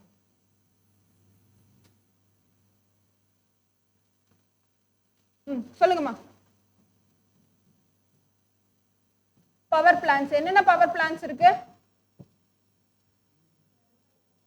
Thermal, thermal power plant. தமிழ்ல என்ன பேர் இதுக்கு? தெர்மல் பவர் பிளான்ட் என்ன பேரு? அனல் மின் நிலையம். சரிங்களா? அனல் மின் நிலையம். இங்க என்ன யூஸ் பண்றாங்க? கோல். பரவாயில்ல, நிறைய பேருக்கு நிறைய தெரிஞ்சிருக்கு. அருணாஸ்ரீ, இதை பத்தி தெரியாதா? தெரியாதா? கரண்ட் எங்க இருந்து வருதுன்னு தெரியுமா? எங்க இருந்து வருதுடா? டிரான்ஸ்ஃபார்மர்ல இருந்தா? அப்புறம் எங்க இருக்கு பவர் பிளான்ட்? ஒரு எடுத்துக்காட்டு சொல்லுங்க பாப்போம். ஒரு பவர் பிளான்ட் சொல்லுங்க பாப்போம். தெரியாதா? அனல் மின் நிலையமாவது இந்த நியூஸ்ல எல்லாம் சொல்லி கேள்விப்பட்டிருக்கீங்களா? Thermal power plant. அங்க என்ன ஃபியூவல் யூஸ் பண்றாங்க? கோல், நிலக்கரி. சரிங்களா? கோல், நிலக்கரி. அடுத்தது உங்களுக்கு ஒரு அசைன்மெண்ட் இருக்கு, இப்ப கொடுப்பேன். சொல்லுங்க. வீட்டுக்கு போய் பண்றது இல்லப்பா, இங்கேயே பண்றதுதான். Very good. ஹைட்ரோ, ஹைடல்னு சொல்லாத, ஹைடல் அப்படின்னு சொல்லலாம். சரியா? அப்படின்னு என்னப்பா? நீர்மின் நிலையம். சரியா? நீர்மின் நிலையம். ஃபர்ஸ்ட் அனல், தெர்மல் அப்படிங்கிறது அனல் மின் நிலையம். அடுத்தது நீர்மின் நிலையம். இங்க ஃபியூயல் இருக்கா? இங்க ஃபியூயலே வாட்டர் தான். சரிங்களா? இங்க ஃபியூயலே வந்து என்னது? வாட்டர் தான். அடுத்ததுப்பா சோலார் வந்துடலாமா? Nuclear power plant. Nuclear power plant. அணு அணுமின் நிலையம். எடுத்துக்காட்டு கல்பாக்கம், கல்பாக்கம் சொல்லலாம். அடுத்தது திருநெல்வேலியில் இருக்க கூடங்குளம். சரிங்களா? கூடங்குளம். சரியா? இங்க என்ன ஃபியூயல்? இங்க என்ன எரிபொருள்? எதை யூஸ் பண்றாங்க? என்ன யூஸ் பண்றாங்க? ரேடியோ ஆக்டிவ் எலமெண்ட்ஸ் யூஸ் பண்றாங்க. என்னதுப்பா ரேடியோ ஆக்டிவ் எலமெண்ட்ஸ்? என்னது? யுரேனியம், புளூட்டோனியம் அப்படிங்கிறதெல்லாம் என்னது? Radio active elements. ஸ்பான்டேனியஸா அவங்களே என்ன ஆவாங்க? டிஸ்இன்டிகிரேட் ஆவாங்க. ஸ்பான்டேனியஸ்லி அவங்களே என்ன ஆயிடுவாங்க? டிஸ்இன்டிகிரேட் ஆவாங்க. சரிங்களா? அதெல்லாம் பார்ப்போம். இப்போ உங்களுக்கு பிளான்ட் மட்டும் புரிஞ்சுக்கிட்டா ஓகே. நியூக்ளியர். அடுத்தது என்னமா? விண்ட்மில். இவங்க எல்லாரும் ஒரு ரகம். விண்ட்மில், காற்றாலை. விண்ட்மில்லாவது பார்த்துருக்கீங்களா? விண்ட்மில் பார்த்துருக்கீங்களா? அங்கிருந்து கரண்ட் வரும் நம்மளுக்கு. புரியுதாப்பா? விண்ட்மில்ல இருந்து நம்மளுக்கு கரண்ட் வரும். ஆனா அது வந்து கொஞ்சம் தூய்மையான கரண்ட். ஏன்? எந்த மாசுபாடு பண்றது இல்லை. இவங்கெல்லாம் மாசுபாடு பண்றாங்களா? இவங்களும் தூய்மையான கரண்ட் தாப்பா. இவங்களும் தூய்மையான கரண்ட் தான். ஏன்னா அவங்களும் எந்த விதமான மாசுபாடும் பண்றது கிடையாது. இவங்க வந்துட்டு எரிவாங்க. எரிஞ்சு அந்த புகையெல்லாம் மேல போகும். புரியுதா? கோலை வந்து என்ன பண்ணுவாங்க? பாய்லரை எரி வைக்கிறதுக்காக யூஸ் பண்ணுவாங்க. இது நியூக்ளியரு, அதுவும் மாசுபாடு தான். சரியா? அதுவும் மாசுபாடு தான். அடுத்தபடியா சோலார் பிளான்ஸ். சோலார் பிளான்ஸ் பார்த்துருக்கீங்க இல்லையா? இப்ப நிறைய சோலார் பிளான்ஸ் போட்டுட்டு இருக்காங்களா? இப்ப அவங்கவுங்க வீட்டுக்கு மேலேயும் சோலார் பிளானல்ஸ் வச்சுக்கலாமா? வச்சு என்ன பண்ணிக்கலாம்? அவங்களுக்கு தேவைங்கிற கரண்ட் அவங்களே எடுத்துக்கலாமா? அதெல்லாம் தெரியும் இல்லையா? அப்ப அது ஒரு கரண்ட் ப்ரொடியூசரா? அது ஒரு கரண்ட் ப்ரொடியூசரா? ஓகே. அடுத்தது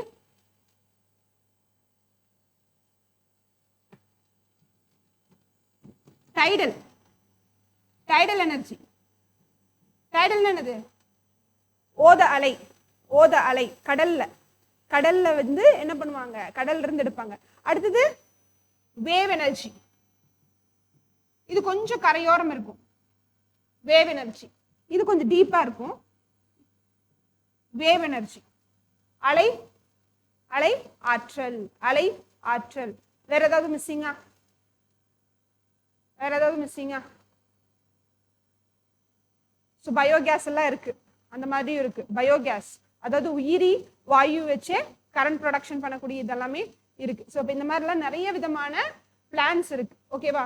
நமக்கு ஜாஸ்தியா வந்து பார்த்துக்கிட்டிங்கன்னா இப்போ உங்களுக்கு தெர்மல் பவர் பிளான்ட்டுக்கு வந்து மேட்டூர் எடுத்துக்கலாம். மேட்டூர்ல தெர்மல் பவர் பிளான்ட்டும் இருக்கு. வேற ஒன்று இருக்கு, ஹைட்ரோ பிளான்ட்டும் இருக்கு, நீர்மின் நிலையமும் இருக்கு. ஏன்னா அங்க தண்ணி வரும், டேம்ல இருந்து தண்ணி விழுகிற தண்ணி வந்துட்டு டர்பைனை சுத்த வைக்கும். இதுதான் உங்களுக்கு அசைன்மெண்ட். இப்போ நீங்க பார்க்கணும். சரியா? எப்படி வந்து கரண்ட் ப்ரொடக்ஷன் ஆகுது, பிளான்ஸ்ல எப்படி ப்ரொடக்ஷன் ஆகுது அப்படிங்கிறத பார்த்து எனக்கு சொல்லணும். சரிங்களா? நான் யாரை வேணா கேட்பேன். சரிங்களா? யாரை வேணா கேட்பேன். ஸோ அவங்க வந்து தெளிவா அப்படியே சொல்ற அளவுக்கு ரெடி ஆயிடணும். ஓகேவா? இவ்வளவு விஷயங்கள் இருக்கு. ஓகேவா? இங்க இருந்து கரண்ட் ப்ரொடக்ஷன் ஆகுது. இங்க இருந்து கரண்ட் ப்ரொடக்ஷன் ஆகி எங்க போகும்? இது பிளான்ட். அடுத்தது எங்க போகும்?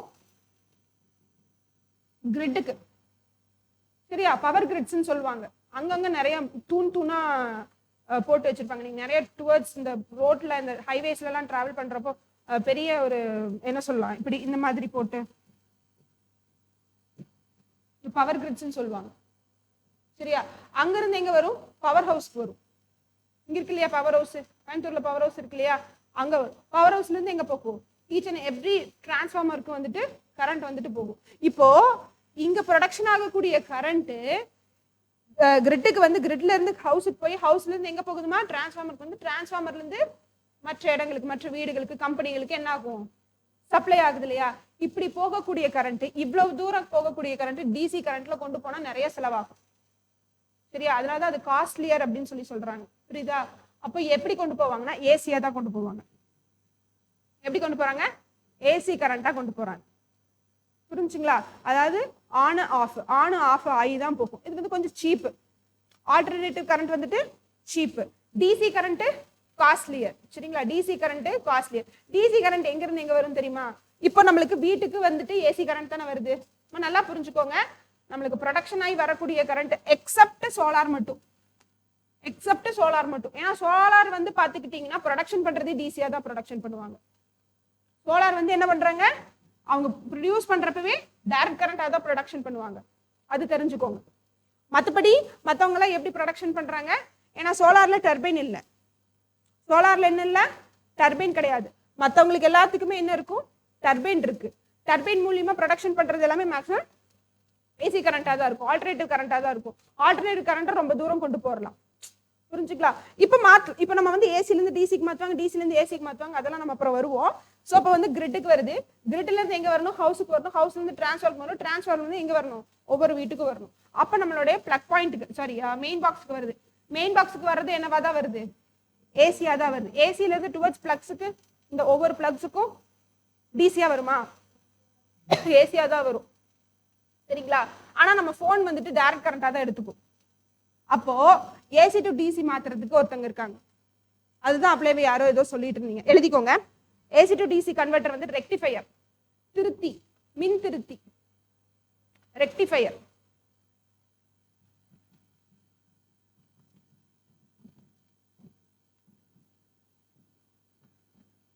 மின் திருத்தி, ரெக்டிஃபையர்.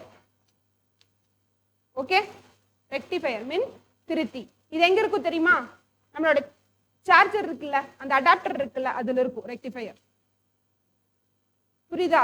லேப்டாப் இருக்கு இல்லையா, லேப்டாப் அதுல ஒரு நடுவில் ஒரு பாக்ஸ் மாதிரி கனெக்ஷன் கொடுத்துருப்பாங்க இல்லையா, அங்க என்ன இருக்கு? ரெக்டிஃபையர் இருக்கு. அப்போ பிளக்ல இருந்து ஏசியா தான் வரும். ஏசில இருந்து வந்தோடனே அந்த பர்டிகுலர் இடத்துக்கு வந்தோடனே என்னவா மாத்திரும்? ஏசி டு டிசியா ரெக்டிஃபையர் அதை மாத்தி போனுக்கும் லேப்டாப்புக்கும் அந்த மாதிரி இந்த டிவிக்கு இதுக்கு எல்லாத்துக்குமே என்ன ஆகும்? சார்ஜ் போகும். சரிங்களா? சார்ஜ் போகும். இப்போ நம்மளுக்கு சோலார் பேனல்லையே உருவாக்குறது என்னவா தான் உருவாகுது? டைரக்ட் கரண்டா தான் உற்பத்தி ஆகுது. அதை நம்ம வந்து என்னவா மாத்தணும்? ஏன்னா ரொம்ப தூரம் நம்ம வந்து கொண்டு போகணும் அப்படின்னா என்னவா மாத்தணும்? ஏசியா மாத்தணும். அப்போ அங்க என்ன வச்சிருப்பாங்க தெரியுமா? அங்க இன்வெர்டர், யூபிஎஸ். சரிங்களா? யூபிஎஸ். இப்போ ஃபார் எக்ஸாம்பிள் நம்மளுடைய யூனிக் ஐஎஸ் அகாடமியை எடுத்துப்போம். இங்க வந்து இன்வெர்டர் இருக்கு, இங்க இருக்கு அந்த ரூம்ல, இந்த சைட்ல, இந்த இனிஷியலா இந்த சைட்ல இன்வெர்டர் இருக்கு. இப்போ என்ன ஆகுதுப்பா? கரண்ட் இல்ல, ஷட் டவுன் டைம்ல என்ன ஆகும்? நம்மளுக்கு இன்வெர்டர் வந்துட்டு சார்ஜை வந்துட்டு என்ன பண்ணிக்கும்? தேக்கி வச்சுக்குவாங்க. புரிஞ்சா? அவங்க எப்படி தேக்கி வச்சுக்கிறாங்க? ஏன்னா அவங்களுடைய கனெக்ஷன்ஸ் எல்லாமே அங்க இருந்து அவங்க டிசியா தான் அவங்க எடுத்துக்குவாங்க. புரியுது இல்லைங்களா? ஏசியா இருக்கிறது என்னவா எடுத்துக்கிறாங்க? டிசியா வச்சுக்கிறாங்க. இப்போ அவங்க கிட்ட இருக்கிறது என்னது? டிசி கரண்ட் தான். அப்ப அந்த டிசி கரண்ட்டை ஏசி கரண்டா மாத்தி மெயின் பாக்ஸுக்கு அவங்க அனுப்பணும். புரியுது இல்லைங்களா? டிசி கரண்ட் ஏசி கரண்டா மாத்தி அனுப்பணும். அப்போ அந்த இன்வெர்டர் வந்து அந்த வேலையை பார்க்குது, யூபிஎஸ் வந்து அந்த வேலையை பார்க்குது. அப்போ நம்மளுக்கு ஏசி கரண்டா நம்மளுக்கு டியூரிங் ஷட் டவுன் டைம்ஸ் வந்துட்டு நம்மளுக்கு கிடைக்கும். புரிஞ்சுச்சா? புரிஞ்சுதுங்களா? ஸோ ஏசி டு டிசி யாரு? ரெக்டிஃபையர். டிசி டு ஏசி யாரு? இன்வெர்டர்ஸ். ஸோ அப்போ உங்க வீட்டில் நீங்க சோலார் கனெக்ஷன்ஸே கொடுக்குறீங்க, சோலார் பேனல்ஸ் வச்சு நீங்க எலக்ட்ரிக் கரண்ட்டே நீங்க எடுக்கிறீங்க அப்படின்னா கண்டிப்பா இன்வெர்டர் வச்சு தான் நீங்க எடுப்பீங்க. புரியுதாப்பா? ஏன்னா டைரக்ட் கரண்ட் வந்துட்டு ஸ்ட்ரெயிட்டாவே யூஸ் பண்ண மாட்டாங்க. ஸோ ஏசி கரண்ட்ல தான் வீட்டில் இருக்க மேக்ஸ் டு மேக்ஸிமம். சிலதெல்லாம் இருக்கு, ஃபேன் எல்லாம் வந்து ஏசியில தான் ஒர்க் ஆகுது. சரிங்களா? ஃபேனு, அப்புறம் அந்த காலத்து டிவி அதெல்லாமே எப்படி ஒர்க் ஆச்சு? ஏசியில தான். சரியா?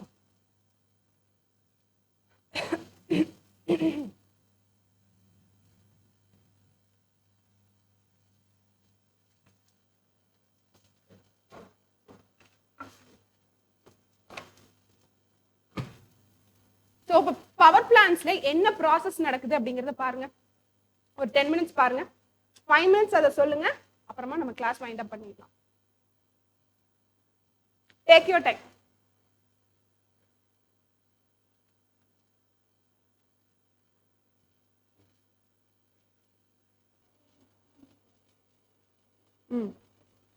ஜெனரேட்டர் என்ன வேலை பார்க்குது?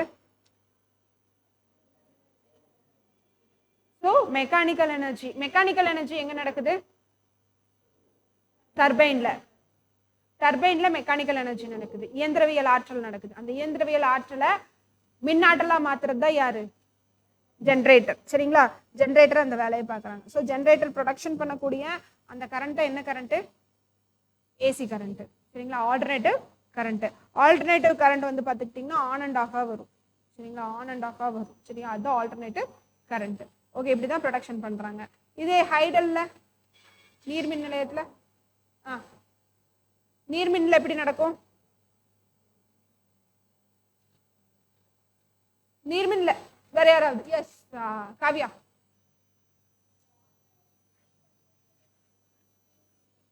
ஹைடல்லையா வாட்டர் ஹீட் பண்றாங்களா?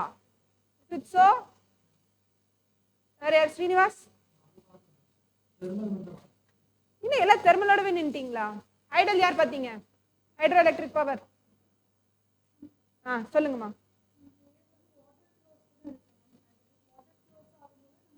எங்க இருந்து வாட்டர் ஃப்ளோ ஆகுது?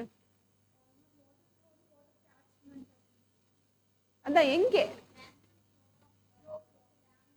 இருங்க, இந்த பொண்ணு சொல்லட்டும். சொல்லுடா.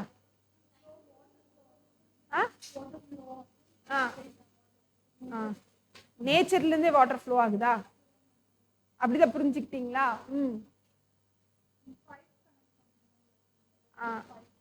இல்லம்மா, கவனிங்க. டேம் இருக்கு இல்லையா? டேம் தண்ணி இருக்கு இல்லையா? ரிசர்வாயர்ஸ் இருக்கு இல்லையா? அங்க இருந்து தண்ணி வெளியே ஓபன் பண்ணி விடுறாங்க இல்லையா? அந்த கேட்ஸ் மூலியமா, மதில்கள்னு சொல்லுவோம் இல்லையா? கேட்ஸ் மூலியமா ஓபன் பண்ணி விடுறோம் இல்லையா? அங்கேயே வந்து டர்பைன் கனெக்ட் பண்ணி இருந்திருப்பாங்க. தெரியலன்னா தெரிஞ்சுக்கோங்க. புரியுது இல்லைங்களா? அது ஏதோ ஒரு கேட்டை வந்துட்டு எதுக்காக யூஸ் பண்ணிக்குவாங்க? ஹைடலா யூஸ் பண்ணிக்கிறாங்க. புரிஞ்சுங்களா? அது வந்து எது கூட டர்பைன் கூட கனெக்ட் பண்றப்போ சேம் ப்ராசஸ் தான். கோல்ல நீங்க என்ன பாத்தீங்களோ அதே ப்ராசஸ் தான் இங்கேயும். ஆனா அந்த டர்பைனை ரொட்டேட் பண்றதுக்கு ஸ்ட்ரெயிட்டாவே தண்ணி வந்துட்டு அது மேல கொட்ட வைக்கிறாங்க. அவ்வளவுதான் விஷயம். அப்போ அவ்வளோ ஹைட்ல இருக்கக்கூடிய டேம்ல இருக்கக்கூடிய தண்ணி டர்பைன் கீழே இருக்கும். அப்ப அந்த தண்ணி ஃபோர்ஸ்ஃபுல்லா அது விழுகிறப்போ அந்த டர்பைன் எவ்வளவு ஃபாஸ்டா சுத்தும். சரியா? இந்த இடத்துல தண்ணி எல்லாம் ஹீட் பண்ண மாட்டாங்கம்மா. சரியா? தண்ணி ஹீட் பண்ற இடம் எங்கெங்கெல்லாம் நடக்கும்?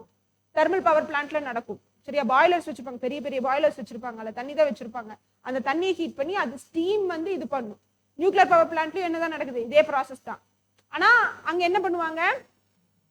யுரேனியம் வந்துட்டு நியூட்ரான்ஸை வச்சு ஃபர்ஸ்ட் இனிஷியலா பம்பார்ட் பண்ண வச்சு விட்டுருவாங்க.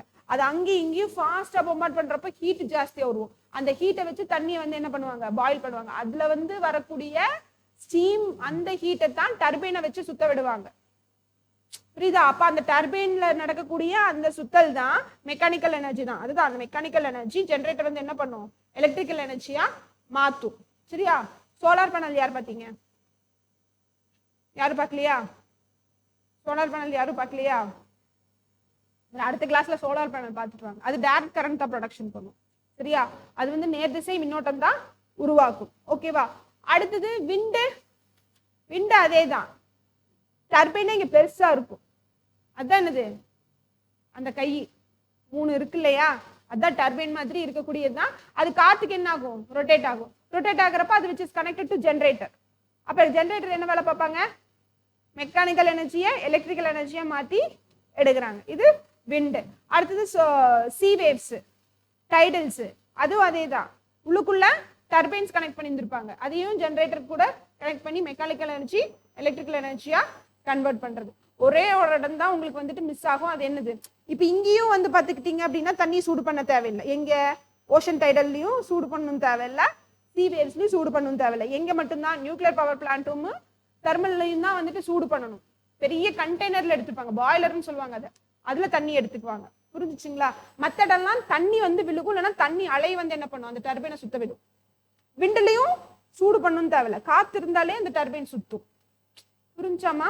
பெரியமா இங்கிருந்து அவ்வளோ தூரம் போகும், எண்டப் வரைக்குமே போகும். அந்த ரோடு வரைக்குமே ஒரு கையே போகும். விண்டுமில்லோடைய ஒரு கை பாத்தீங்கன்னா தெரியும். பார்த்துருக்கீங்களா? சரி, வெரி குட். ஸோ சோலார் மட்டும் என்னன்னு பார்த்துட்டு வாங்க. சரிங்களா? ஓகேம்மா, புரிஞ்சா? ஸோ மேக்னெட்டிசம், எலக்ட்ரிசிட்டி முடிஞ்சிருச்சு. என்ன டவுட்ஸ் இருக்கா?